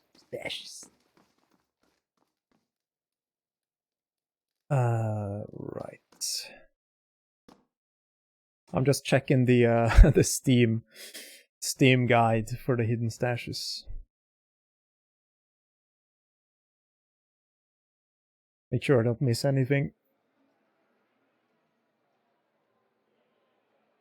Adair, you have said you fought in the Saints' War, but for which side? The one that blew up my god. I didn't mean anything by it. I imagine a man with a head made of fire and light could be very convincing. Funny thing about Dear Woodens. With all that fire and light, they just treated him like another authority figure. Let's see which... Right. The dozen. And this game... this area, at least... Either it's because I'm streaming it, or if it's because I am... or some other reason, but it slows down. The frame rate is pretty garbage. Inside here, it's okay. This looks like the kind of place we could find allies. For a prize.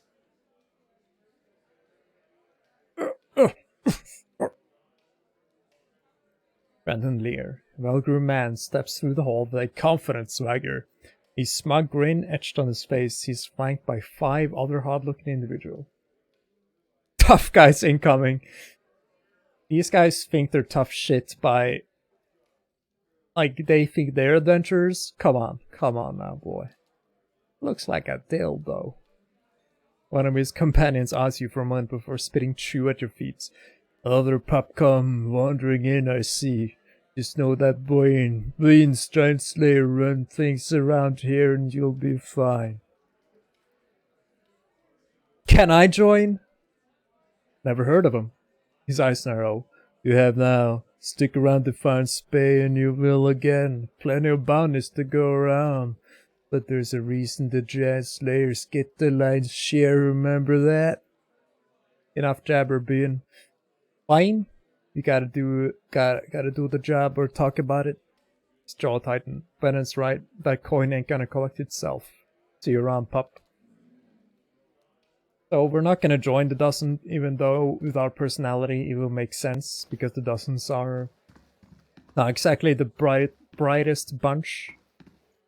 But I'm gonna join the knights and see how we can screw things up with them. Don't stand on ceremony. State your business. Tell me about the dozen. So yeah, the dozens are basically mercenaries.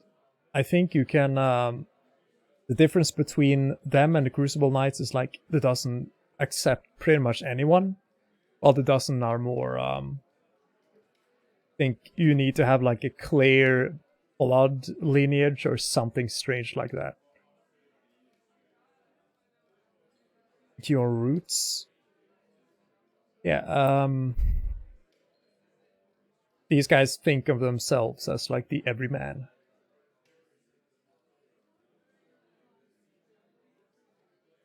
And there they go again, bragging about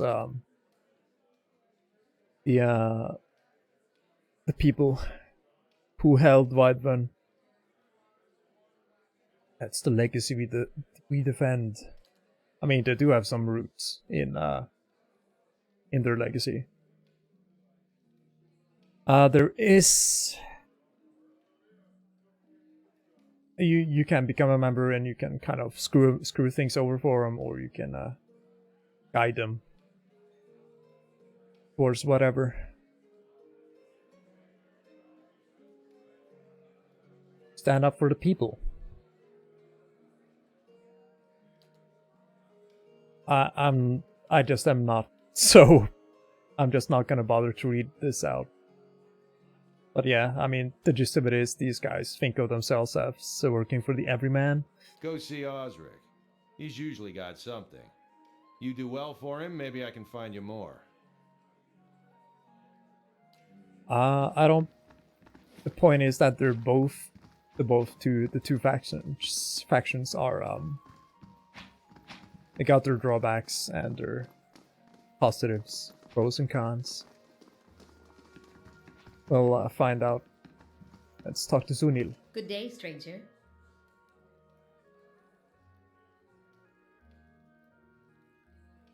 I never sided with them until now. It'll be interesting to see how it pans out. You mean the knights or these guys? I'd seen it before you headed out with an expedition company? Or are you betting on one? A dozen?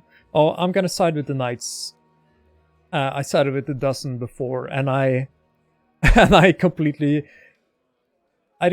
screw them over, but their leader wasn't exactly happy with what I said at some point in the story. But when the end game happened, things were okay. Seems like I made the right choices. How long you worked here? Few years. Great place to do business. Tell me about the expedition. A group of adventurers that venture into the wilderness. More than a few of them try their luck scouring ruins. Most of them come back empty-handed, if they come back at all. Betting on them is almost as risky as actually going, but that's how the expeditions get funded. And every once in a while, one of the adventuring companies will strike it big and make a fortune. Can I buy something? No, I cannot. We need to actually join them to get access to their goods. But we can pick locks. There, done.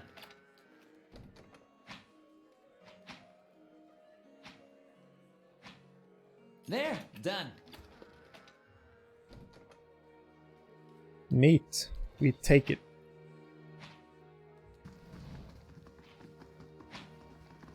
So our main quest was to find the Temple of Murica. I know where all that is, but hey, we got like many side quests to take care of.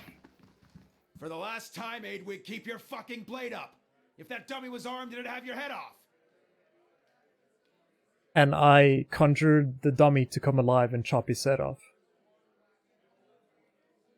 Let's just and wait to get access to your inventory. No. Although, I do have something I need done, something that requires competence. What do you need done? Was formerly one of the Knights of the Crucible. When I left, they kept my arms and armor. The arms they can have, but the armor belonged to my family. I'd like it back. Why don't you just go ask for it back? It doesn't sound like leaving the Crucible Knights was your choice. You don't choose to leave knighthood. The Crucible Knights, they may not be a real knighthood, but the oaths you swear are just as true. Still, turns out that even unofficial knighthoods have politics. You cross the wrong man, suddenly all kinds of accusations are thrown your way, and nobody believes you. Nothing more destructive than a crowd with the wrong idea. Why don't you just go ask for it, dummy? No. Oh, they'd like that, I'm sure. But I won't be going. Sooner be torn apart by dogs than give them the satisfaction. What is this armor? It's a breastplate. Not much to look at, and it's seen far too much use, but it's been in my family since the liberation. I'll Then see it's what I can Penhelm you're do. looking for. A low snake of a man. If he was to die choking on his own black tongue, it'd be too kind of fate. He kept it when he had me kicked out. Son of a bitch. I got word from the reliable source that Penhelm visited a foreigner in Anders' gift right after having his soul lineage read by a cipher in Dunwood Row. Should you have it in your heart to find a way to ruin his life while you're there, well, drinks are on me. Having his soul lineage It's a read? requirement to join the Knights. They have to ensure a novitiate doesn't have a subversive lineage. If Penhelm's superiors found out his affidavit was a fake, his career would be over.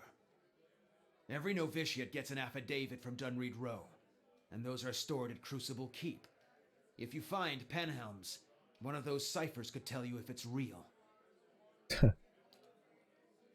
Generations of Masuk traditions are any indication this Penhelm probably doesn't remember it. Still, a past like that has to count for something.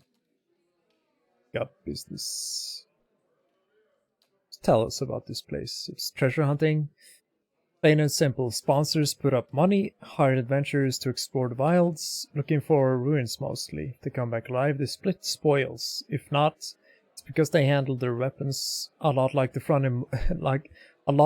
lot in front of me, who might as well be digging their own graves right now. You want I'm an looking for expedition? work. Talk to Wenin. I just handle these mercenary shit shovelers. Adventurers, I mean. Happens if we like to hire an adventurer.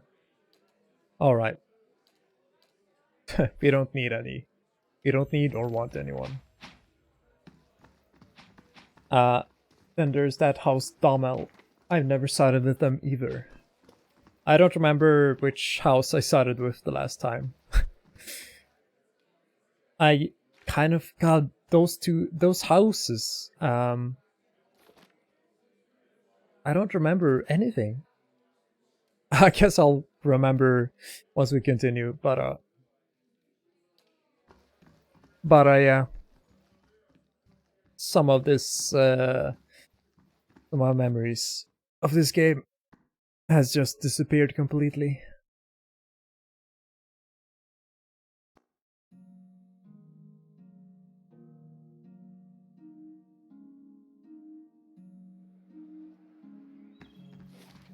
And that was every house and area explored.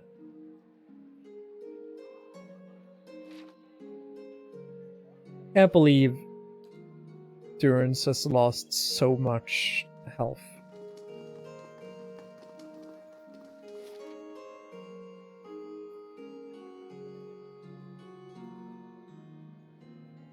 Okay. Brackenbury. The Noble District.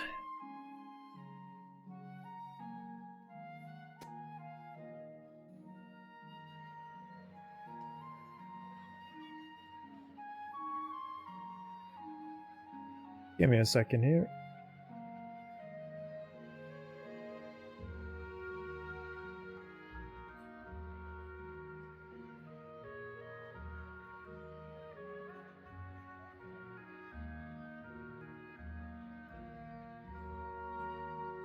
No problem.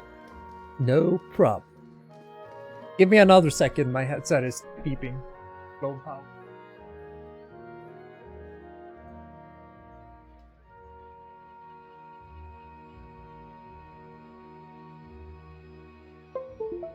Nice to have a wireless headset, but you can just traipse around the apartment.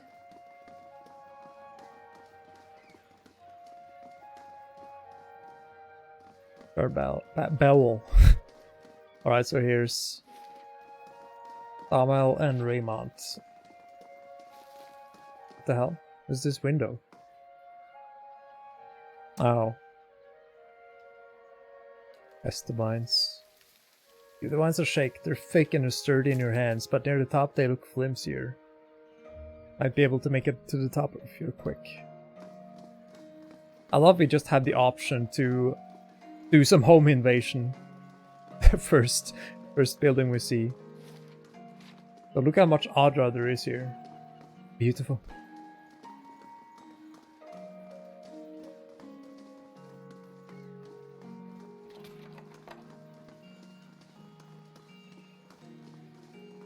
There's one thing, there are always bad guys in this area. Whenever you get far enough into the game it will always spawn some some like bounty hunters after you right here.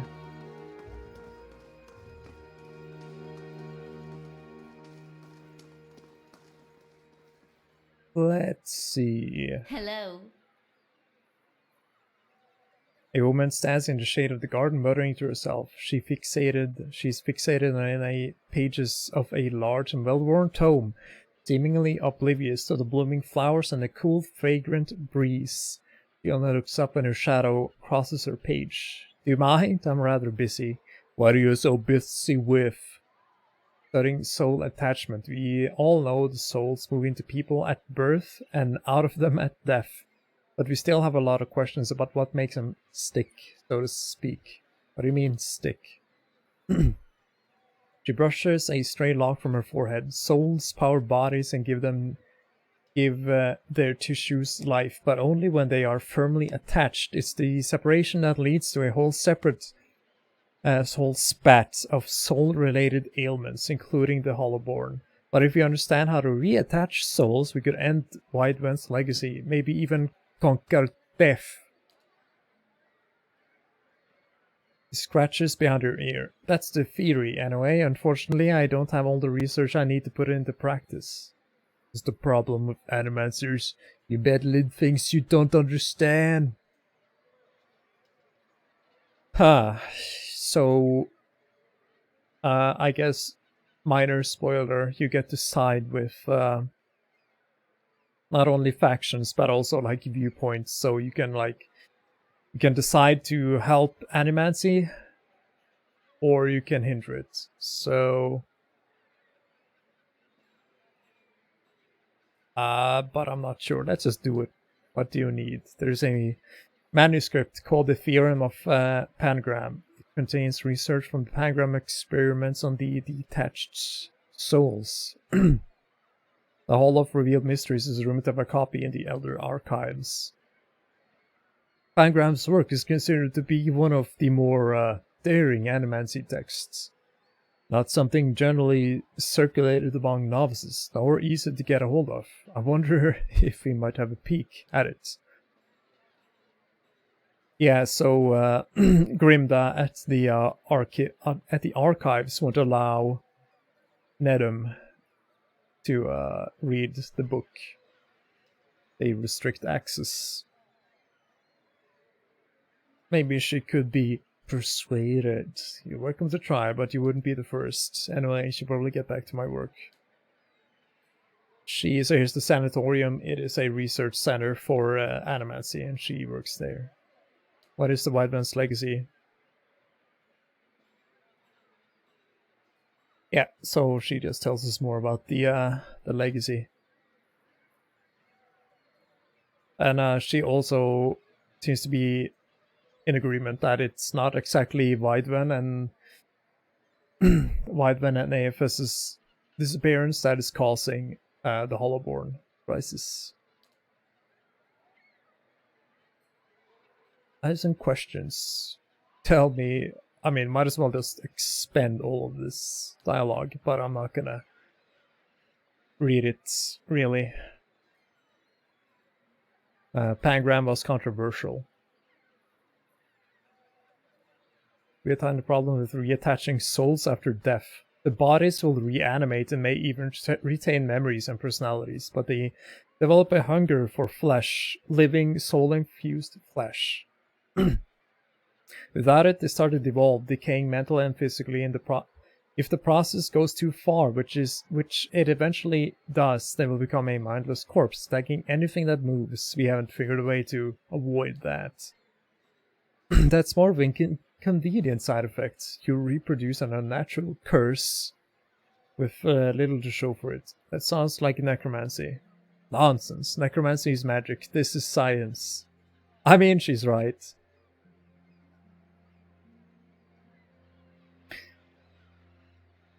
Why doesn't Grimda lend you the books you need? Because she is very protective.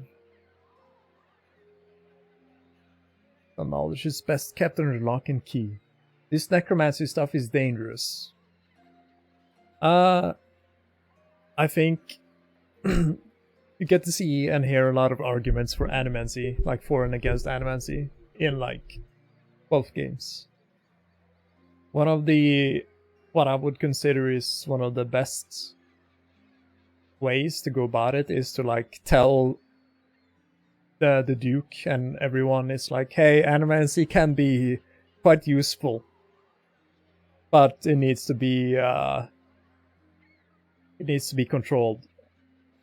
That's what I usually go for. It also makes sense if you know about what happens at the end of the second game. It would be very advantageous to have people who study the art of the soul, so to say.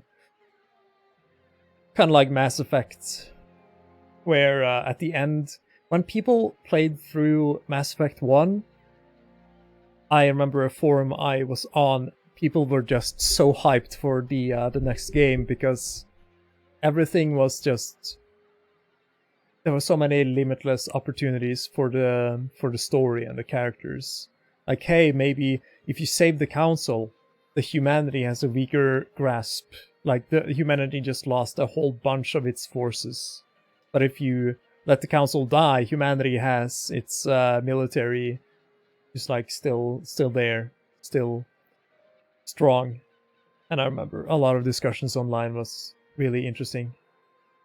So this game is kind of the same. Maybe if you play through both games with knowledge of the third game, then but you know, who knows if we're gonna get a third game.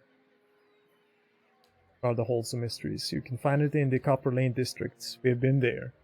What are the Elder Archives? We've also been there, except we could not enter. Thank you. I do enjoy the gameplay. I really like Mass Effect 1 and 2. I like the gameplay of Mass Effect 3, and a few of the side stories and so on. But everything else about the third game is I think they, when you know about I think they had leaks, so and you had developers leave and writers leave, so the third game was just kind of a mess. Even the second game was kind of subject to a lot of development changes, story changes. I'm not exactly sure what to do now. Aside from, I want to check out the houses, but I want to do that later.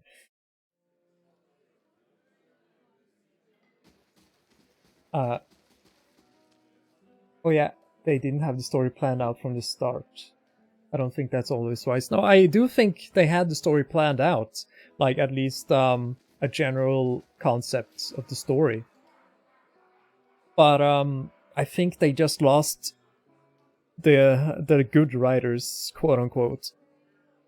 And when it came to the third game, they just like, oh well, you know, they were just kind of clueless.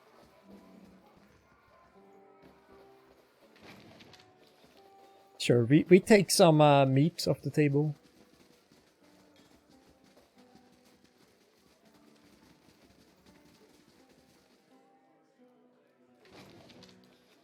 Chicken. A whole chicken. I guess we can pick up some quests here. Who's this guy? How do you do? Oh, excuse me. Well, Matt, what brings you to the chart table? Who are you? This guy was a cartographer for the Dukes, and he was even at the White March. Bane Bog? Don't we go there later? Guess we'll find out. What is this place? It's my retirement. Turned it from a warehouse into an inn. Show me the menu. Anything cool you have?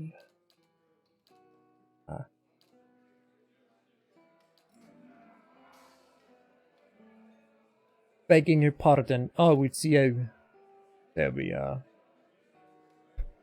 This is just the couple that we talk to and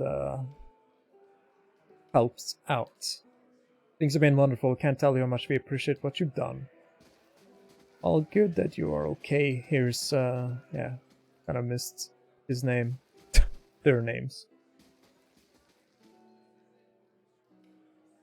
Riswin, young elf, is dressed in gaudy robes that he seems ready to cast off. He picks at a heavily broched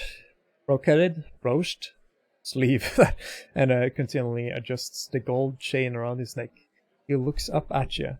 Did she send you to run me out of town? You can tell her I'm not going anywhere without that medallion. Oh god, here's this side quest. I told Serel I wouldn't let her sell it. I'm not backing down, even for a thug like you. Here you can see when we have certain traits, people respond differently. So since we've been aggressive, quote unquote, he gets that feeling from us. If I were after you, you would already be in a oozing pulp under the table. Thurswin cringes. I meant no offense. I've been on the edge ever since our falling out. Pulls out one of his shining buttons. Serel's a courtesan over at Salty Mast and the Andros Gift. We've been working together for years now. For a year now. I find a noble with more money than sense. Fill him up with a little liquor and I send him on her way. They have a good time and Serel takes her fee and a little extra. He rubs his fingers together. 100 copper here, a trinket there. It's a bounty for us, and these lords and ladies never notice anything missing. Isn't that immoral? You better not try anything with me. Relax, we're just talking. Besides, I'd like to get out of that business. Anyway, we almost split the bounty over a week ago. He squeezes his lips into a tight frown. She takes your necklace off some noble. It's an Engwyfin medallion. Damn near priceless. That relic is sacred to my clan, but she won't part with it for any sum I could afford. He tugs at the gold chain around his neck. And even if I wanted to, I can't go home without it. Well, that's a hard thing.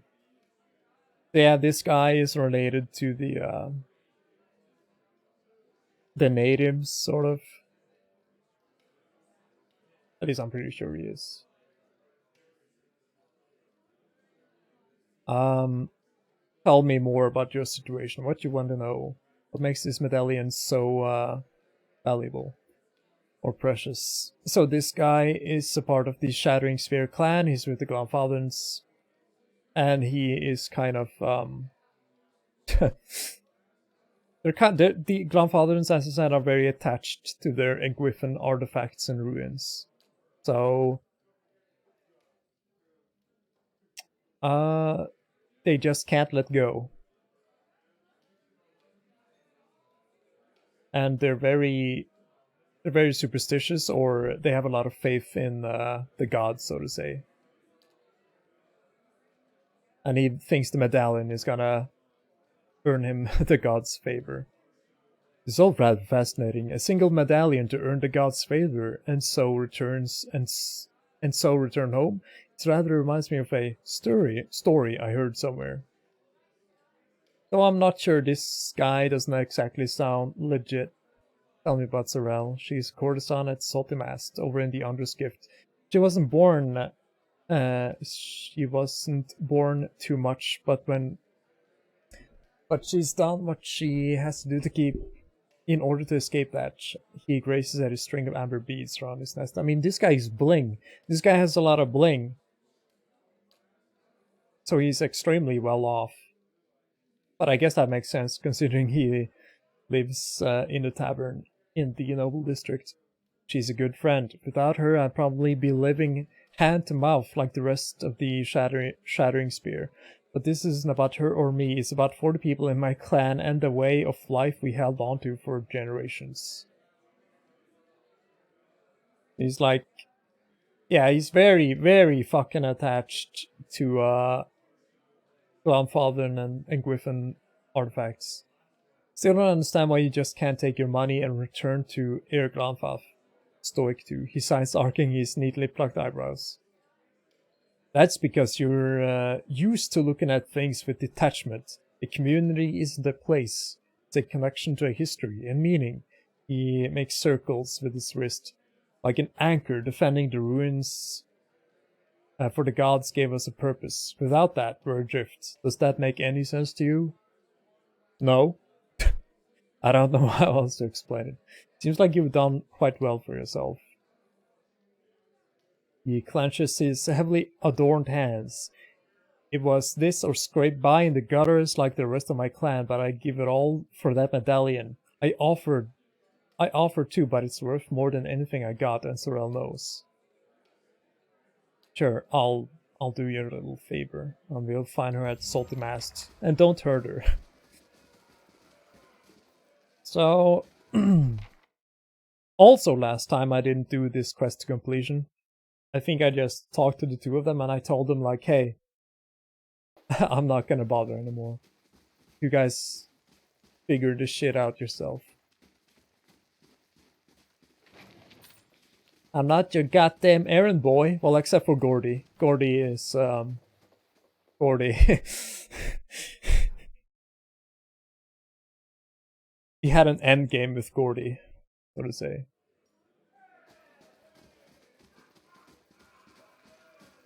Right, that was this place.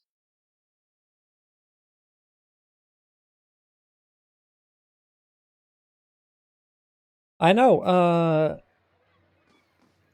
I would wish there was, another way to, finish quests. That is like you just tell them, hey, I'm not, like, I've had enough of this, I've had enough of you, I had enough of you, and you just, you can end the quest right there. But that didn't hinder me when I played through, because I had plenty of other events and quests. 10,000 XP for that? Oh shit. I still didn't have a problem. I did a lot of the bounties, sort of. So I was just extremely well off. Is this the old church you were looking for?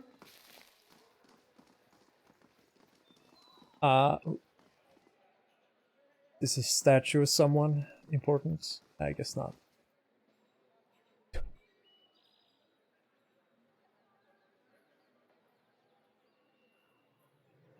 Praise to the exiled queen. May her crown be restored and her justice prevail. Piss off, ghost! Pay your respects to the queen that was. But that isn't how you do ghost voices. I want to pay your respects to the queen that was. See, it's like Trials of Mana.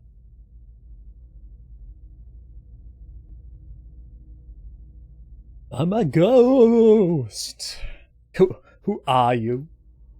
Lord Ardwellen Rugford III, and pleased to make your acquaintance. I came to the Deerwood on one of the first ships from Adia, and unlike the yokels and hut dwellers around here, I still keep to the old ways. Bitch, you're dead. What are you doing? Worshipping Woodica, the exiled queen and oathbinder.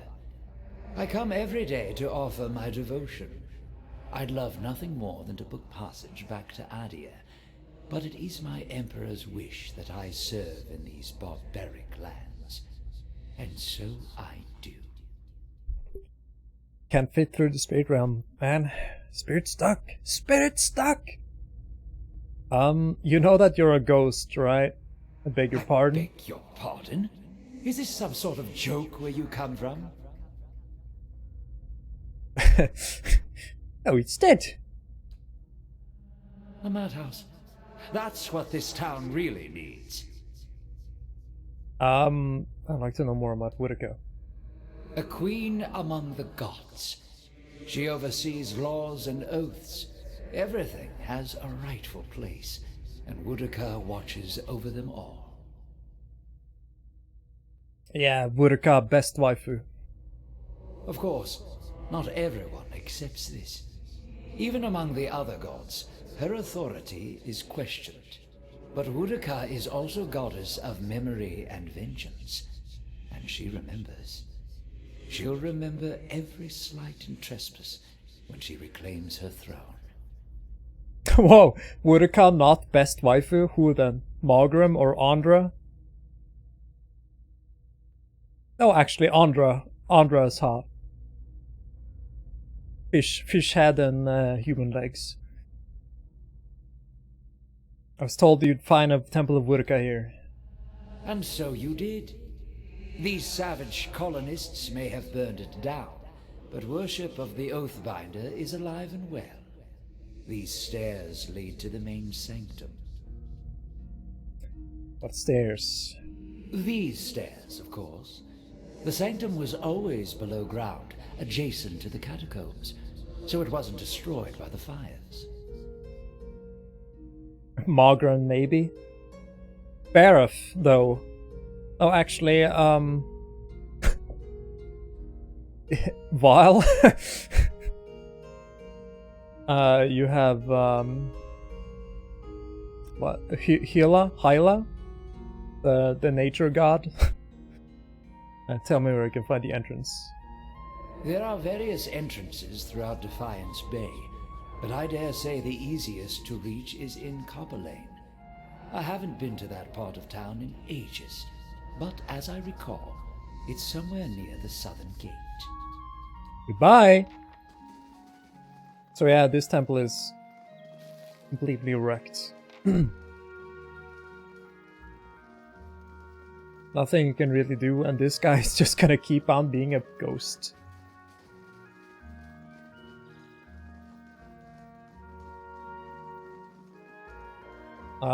So here's our... These circling feet heading nowhere. Damn politics, I just want a grill.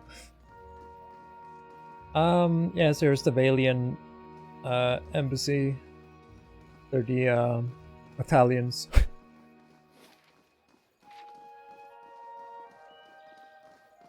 Per complanke. What does that mean again? Does that mean like, oh please? If I remember God's sake, I just want to grill. Enough of these Alma politics, I just want to grill. Just want to get through to the old city. And here's the proper palace. Let's try to go.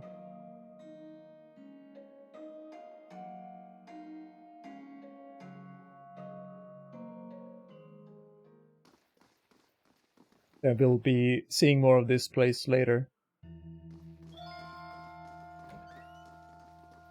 Let's loot the shit up. It's nothing. Let's pick up some quests while they're here. Hello. Yoga woman wears a simple but well-tailored uniform. She watches the comings and goings around her with quiet attention. And then used to share, or are you just here to see the ducal palace? What is this place? It is the seat of the government. It is the seat of the government here in Defiance Bay. It's where Duke Ahmed Hadrid declared freedom from Adiran rule some 150 years ago. The hotbed of regional politics. Dual politics. It changes too quickly to be worth keeping up with. Better to strike up conversation in the taverns than to try loiter inconspicuously in the palace corridors. Who are you? She's the page. What's going on here? Where to start? We got meetings, we got politics, we got freaks and geeks. I'm not reading this. It's generic official politics and public meetings, council meetings. But more importantly, they do have a shrine to Margrim. It's a symbol of Margrim's protection of Defiance Bay. She represents the revolutionary spirit of the Deerwood ever since the independence, and her involvement in the creating the Godhammer bomb only affirmed her importance.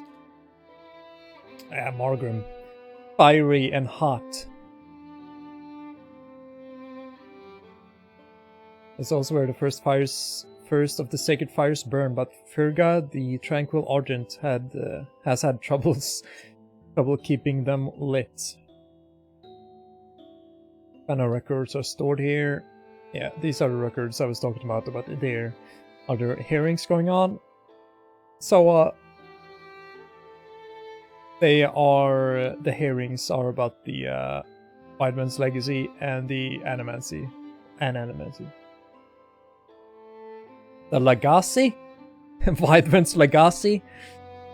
Legacy for Brasi.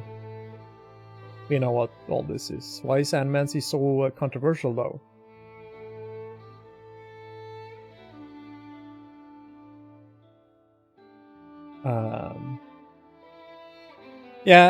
Traditionalists think it's a crime against the gods. Other people don't really have a lot of faith in animancers, because animancers seem to have been fucking around with things they don't entirely understand, so they cause a lot of suffering, and they are looking into making it illegal. The people are against this thing. What are the Holoborn? Yeah, Holoborn are children born without souls, and they just kind of they're like zombies, except they don't really do anything other than they just exist. What do you think about animancy? I think the real danger of animancy is confusing. It's confusing a real scholar with expensive fake. You get a new case here every day, some poor couple in the gift or the copper lane who spent every copper they had on some miracle cure for their unborn child. It never works. Breaks your heart. There's usually nothing we can do. I see. Talk about something else. Tell me about the current Duke, which would be Aviar Wolfgren. Don't let the title fool you, though. Our Duke has been elected. Our Dukes have been elected ever since independence. Some fine Duke Ivar, rather coarse. He's a frontier noble. Personally, I think a rough and tumble type is just what Defiance Bay needs. Let's see what Margrim has to say. So I heard a depiction here of the statue. Now, is this just a warrior? Or is this supposed to be Margrim? Maybe it's like a worshipper of Margrim. How do you do?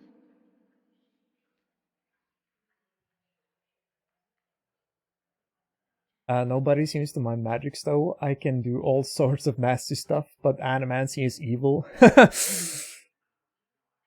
I think you could justify perhaps ciphers, because I think in story ciphers are they aren't common.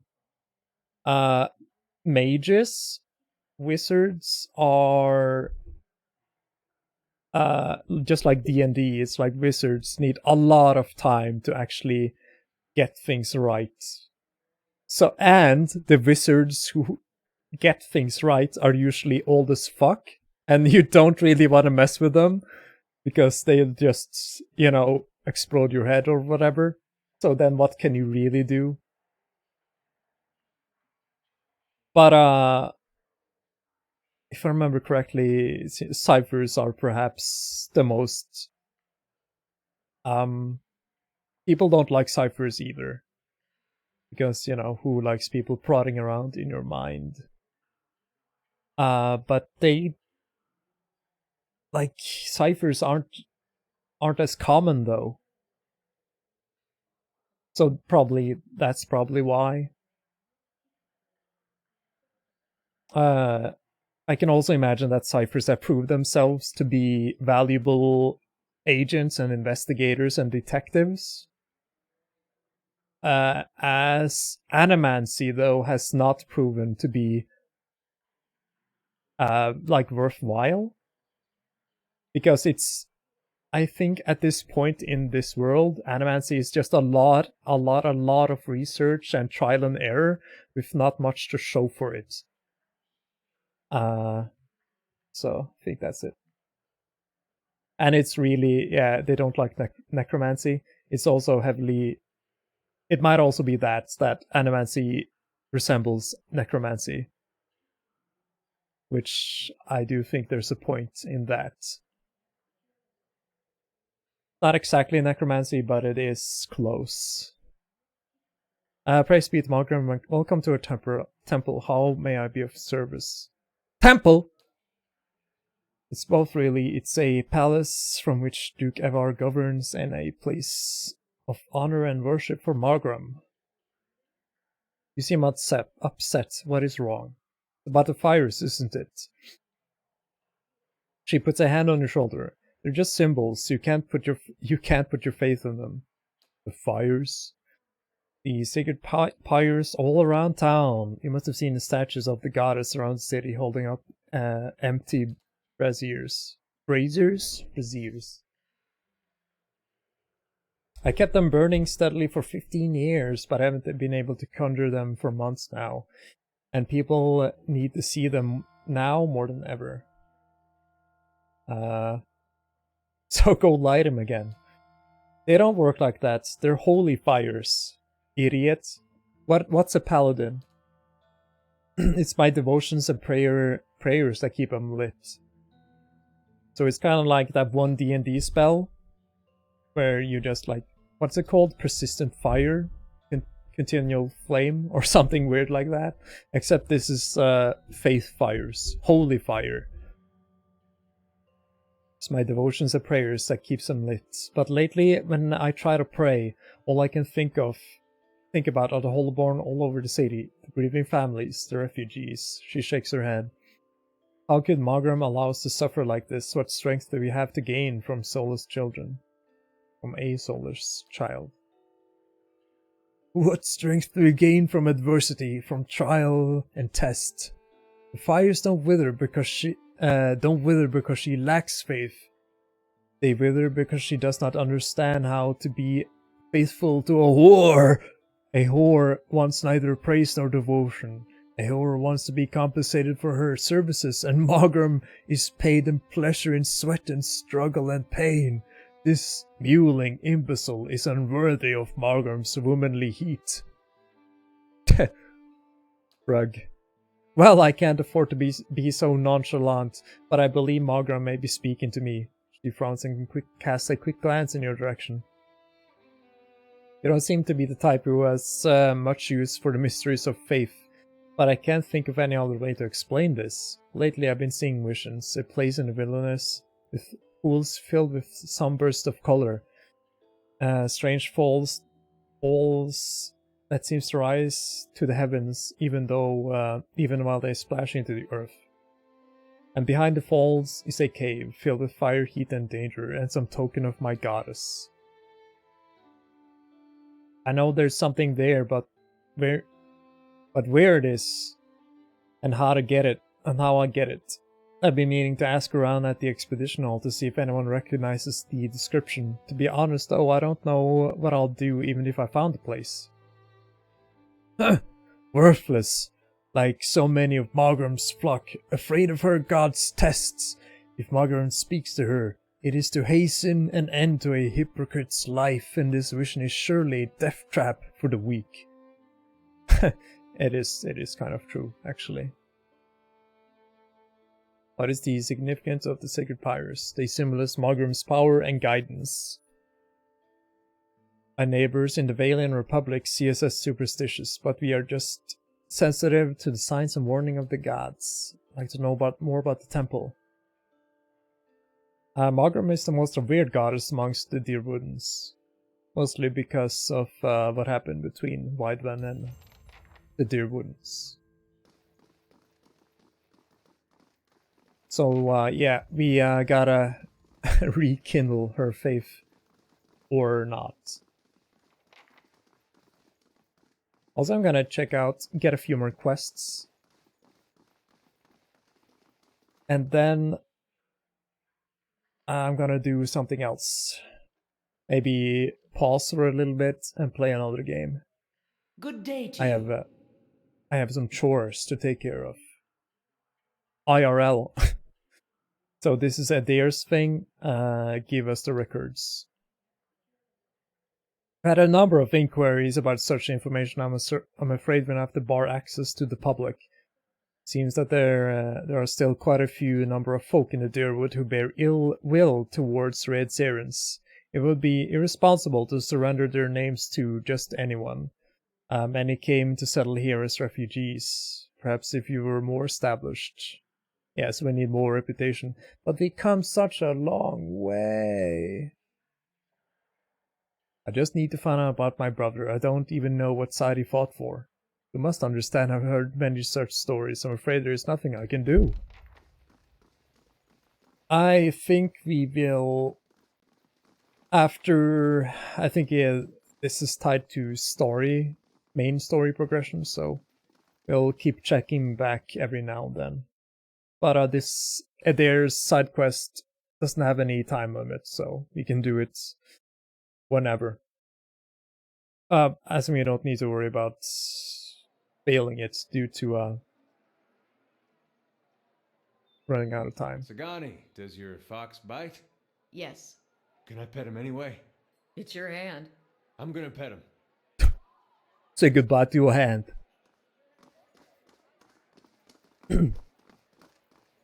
Politics, infighting, greed, and a shrine to Margaret as well. Her clergy belongs there. You think Margren appreciates a good grill? So here are the Crucible Knights.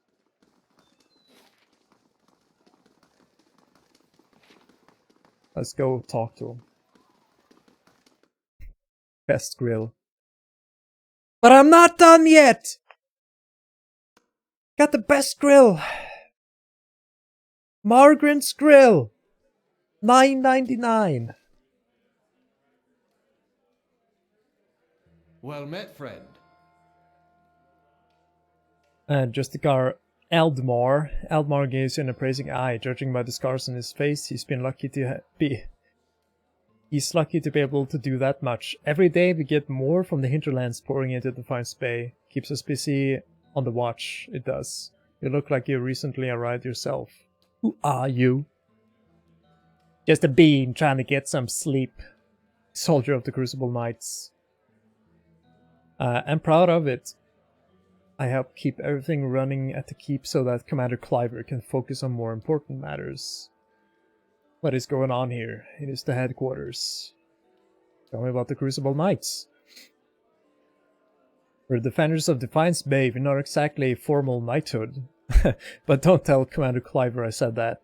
We were the first organized militia to oppose Adairan rule, and today we're the largest force in the city. And our soldiers undergo years of combat training, and our officers are required to have their souls read by that critter out in Dunrud Row. Some of these names I have massive issues pronouncing.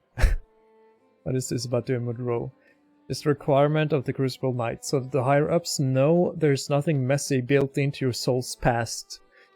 Aldmar widens his stance. Keeping the ranks pure is fine by me. I just wish we'd been more careful in hiring their ciphers. What's wrong with their ciphers? He shifts his weight and glances at the empty halls. They're mostly Arlans. Goddamn, I just want a picture of a goddamn hot dog. At an Arlen. I'm sure they're talented enough, but you just can't trust them. Hostility is in their nature, and they've learned to hide it over the years. Oh, just because they're Orlan. All I'm saying is they should at least be supervised by other folks. That's reasonable enough, though. Oh, wait, he's talking about ciphers. You're wrong! You're wrong, Luigi. It's not proper cipher etiquette. You're wrong. I'm a cipher, so fuck you. Yeah, so let's chat with the just guards here. And what does the... What is in this chest? There, done. Armor.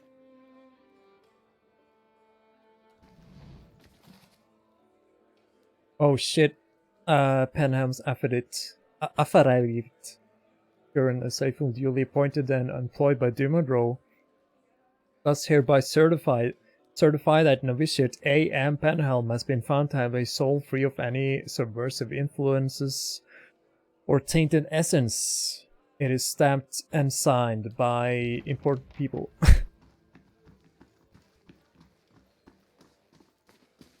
Barely any reactions about being a godlike.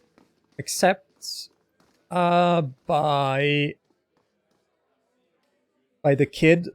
No, I don't think we had a lot of reactions.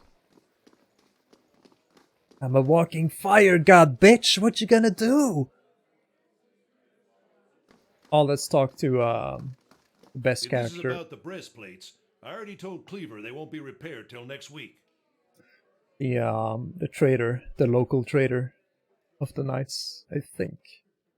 What do you do I'm a here? forge master. I'm a master smith for the Crucible Knights. But the way I see it, I'm also keeping up with our old traditions. The first members of our order were smiths. Nowadays, most everyone's a professional soldier. I suppose it's to be expected, but I think it's important we keep up with our roots, too. Okay, tell me about the We were all knights. smiths back in Hodred's day, though I'm about the only one here who still gets his hands dirty. We're a fearsome fighting force, though these days I think Cleaver takes more pride in our parade formations. Thinks himself a progressive man, but is obsessed with soul lineages and connections to the Deer Woods heroes of old. He picks up his hammer again. Other than Dimodro, who really knows about any of that though. So yeah, these knights are kind of snobby, and if your soul, quote unquote, is has connections to like heretical stuff, then you don't get to join. And what does... This won't stop me for long. And whether that There, is like done. actually making them better, This like won't a stop good me for long. faction, is like, There, done. we'll find out later, but This won't stop obviously me for long. it's kind of pointless. There, Like, who the done. fuck cares? Except for the higher ups. Why not? I'm just picking all of these boxes for XP, even though it's not There, exactly done. an impressive amount.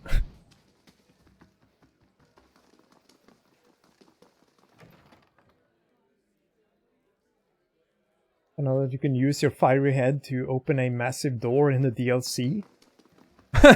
What? What the fuck? There's some avatar thing? They use firecrackers to open the door? That's interesting. I'm looking forward to that. I played as an Orlan and as a elf.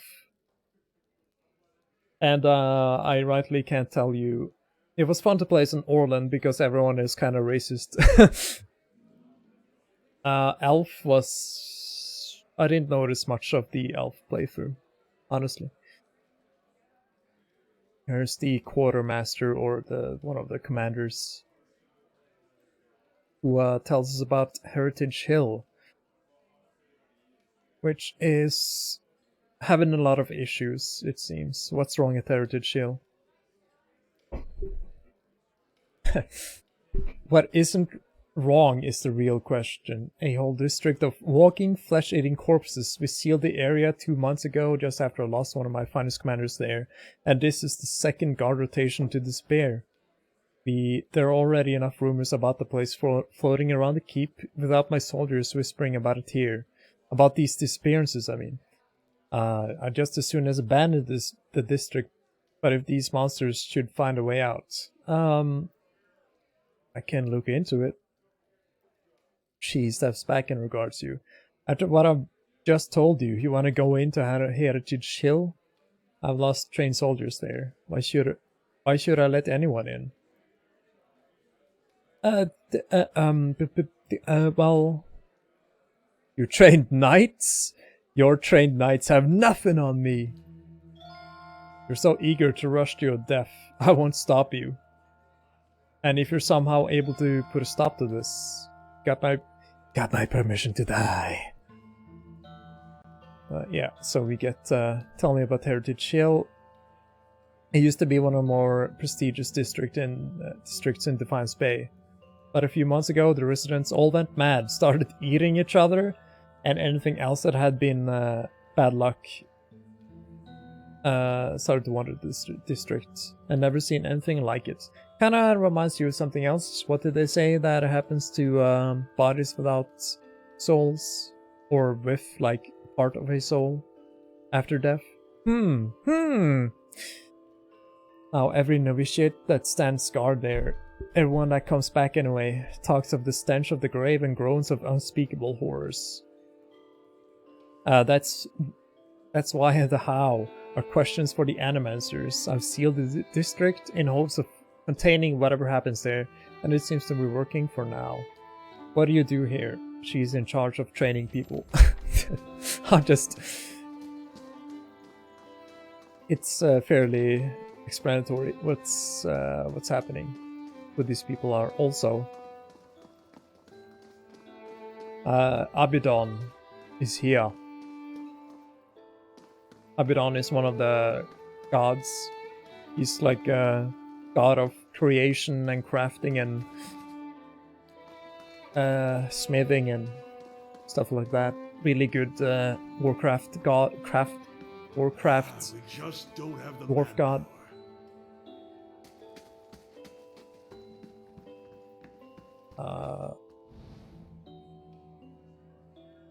Cannot do.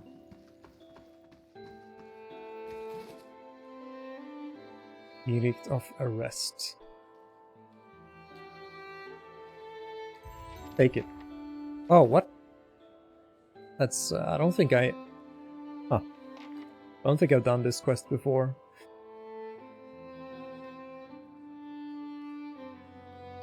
Interesting. Let's talk to Cleaver. Refugees from every corner of the Deerwood. The dozens getting them all riled up about animancy. At this rate, we'll need twice the soldiers to patrol Defiance Bay. Yes? Can I help you with something? Why don't you have enough soldiers? Fleetbreaker Castle. The High Justice has summoned almost half of my novitiates and more of my justiciars to a keep on the other side of New Hailmar. It's not for me to question the High Justice's orders, but it's left us short-handed. And mark me, we're just a couple sparks away from anarchy.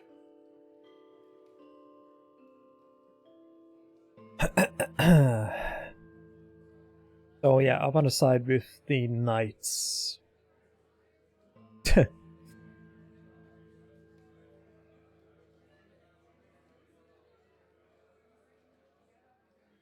That's unfortunate. It is, and we got nothing better to do than state the obvious. Can you help me out?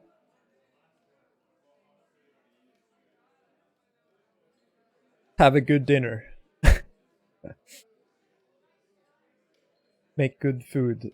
Eat good food.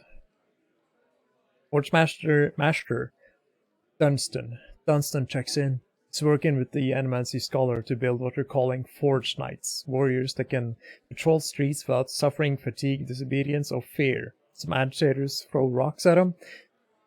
And we don't have to worry about things getting out of hand. He constructed the armor, but we need the Scholar's research. Unfortunately, she hasn't been around for the last few times my novitiates have checked. Viana lives with the rest of the Skynivers out in Copper Lane, but I haven't their soldiers to spare at the moment. Go to the Skynivers dormitory and see if you can find her. And get the research, bring it back. And give it to Dunstan. Once you brought him the research, he can sell you arms and armor you need. Stay capable Smith.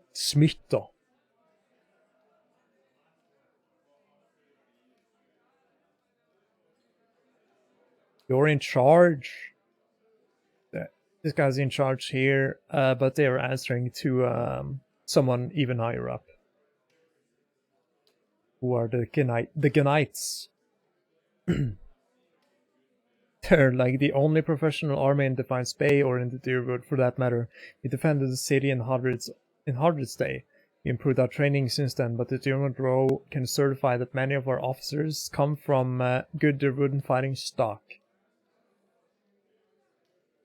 Now we're responsible for patrolling the city and keeping the peace with so many refugees pouring in from the countryside. That's more than important than ever. Unfortunately, that has earned us enemies, particularly among the dozen and some more from the enterprising families in Defiance Bay. What does dozen have against you? Then they're demagogues and troublemakers. They forget that Defiance Bay is one of the largest cities in the world, and not some frontier outpost. Most of them are mercenaries on a good day and street thugs on another. Or street thugs for the rest of the time. Needless to say, they got no patience for law and order. Tell me about these families. House Domhnall, namely, they're one of the city's oldest noble families, and it's the largest criminal organization. Their patriarch, Gedmar, has been trying to take advantage of the turmoil to expand his operation. We've kept on top of him, and he has not been too happy about that. See, goodbye.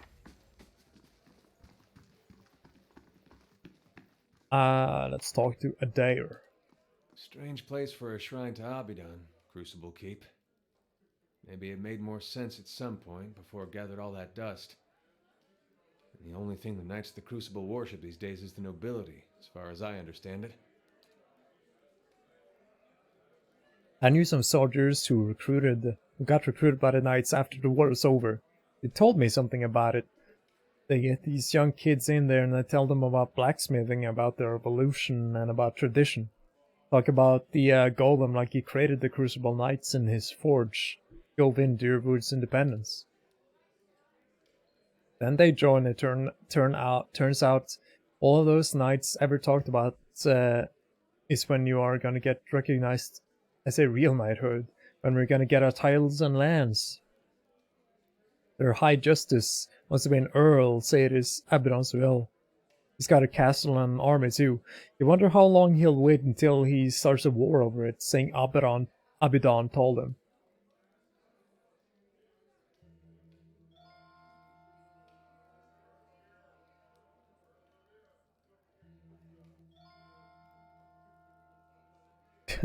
For all we know, maybe Abidan is telling him to. Wouldn't be the first time a god inspired his followers to make a mess of things. Makes me wonder if we'd be all the better off not listening to him. Alright. We are missing one guy to talk to. It is Penhelm. Actually, do you have any more dialogue with Tungsten?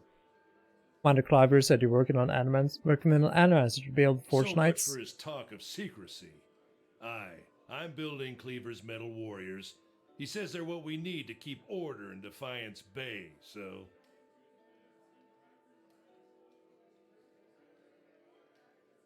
You disagree with Cleaver with the Forge Knights? I disagree with him on there about anything, and this is no exception. These Forge Knights won't solve our manpower problem. He calls it what he wants, but they aren't knights. Niggits. Doesn't take Itomak's nose to smell the trouble here. A group that doesn't stand together is headed for a fall. Don't get me started on the other problems. Those souls he bought to power the Forge Knights? Cleaver keeps telling himself that they came from willing donors. But he knows better. There's a reason why you have to buy souls through less than legal channels. We should be clearing those scavengers off the road, not doing business with them. Yeah, the so-called golems, or the living armors that they're gonna create, is again fueled by animancy. How are you creating these knights? It is suit of armor and souls. And you just infuse them with some poor soul's essence. And you need Vienna's research to complete them. He's been working on a method to transfer the souls into the armor. And getting the process right is critical. Bind the soul too tightly and you get something like those flesh constructs at the sanatorium. Barely bright enough to avoid walking into a wall. But bind them too loosely and they'll be too self-aware for their own good. Mad killers in metal bodies. Enough. Goodbye. We'll see a little bit more about constructs and like animated suits of armor in the DLC, which is pretty cool. Gods keep you. Here's Spanhelm, the novitiate. Does the name Osric sound familiar? He sniffs. If you got any self-respect, you won't associate with him, or with any of his new friends at the Expedition Hall, for that matter. Scamps and delinquents. A lot of them. What's the story between the two of you? Osric has always held some controversial opinions, what the fuck. But they went overlooked for the longest time because his family has such an extensive history of service in the Crucible Knights. He finally went too far. He had the gall to suggest that we had strayed too far from our roots, and that some of our officers began to resemble the Adir nobility. He would have us all wear rough spun and fight with forged hammers. I merely reported his statements.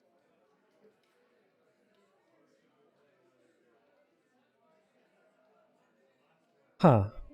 Yeah, so far it looks like the Crucible Knights are really snobby.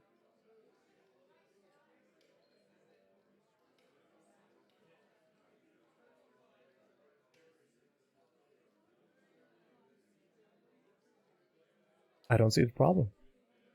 People change, organizations change. Crucible Knights began as militia of blacksmith, but Dunstan's one of the only officers who can wield a hammer these days. We're professional soldiers. Isn't that who we want to defend the city? Besides, a novitiate has no business maligning his superiors.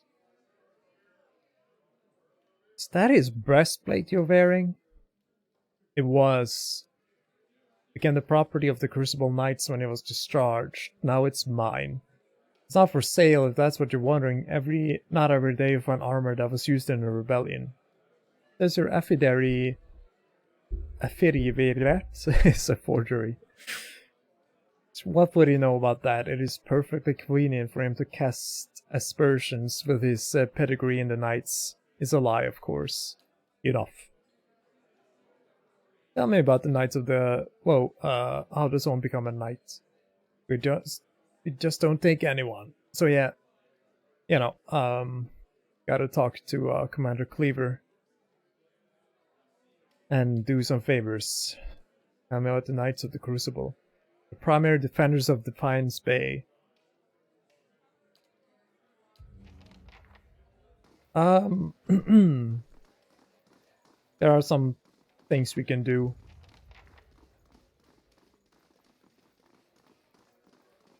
As you see, we can bring the notes to one of the ciphers, sort of, who apparently cleared him of his family name. So we can go do that. What else, though? I guess I'll go here and save. And then I'll stop the stream. And we'll continue another day. I might just play another game later tonight. But I'm not sure. We're gonna enter the Valiant Embassy next time. And speak to the good old people.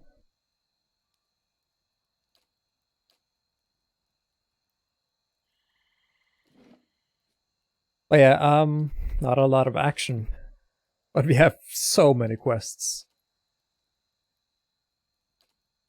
Sometimes the game slows down and you just get a lot of dialogue and talking and a little bit of exploration and just no action. And so it is.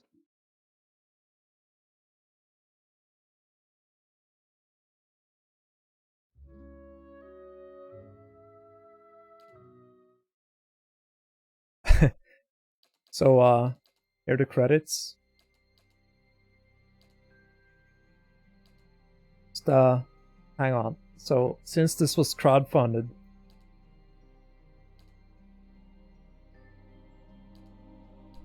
where's the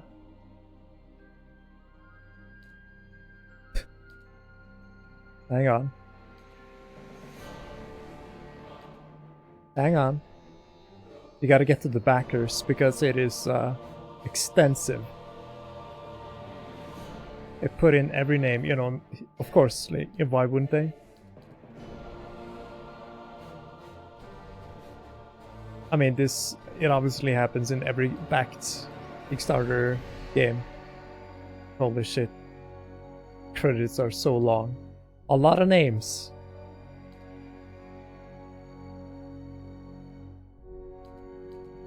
There we are. Gold backers. Additional Kickstarter backers, and there we go. So many. Where are you? So where are you in chat? Are you here somewhere? Like there. Larry Smith. Lars Hellström.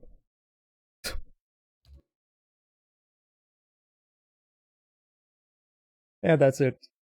That's all the pillars of eternity I can pillars for today. Eternity. Thanks for watching. I'll play again another day. Goodbye, son.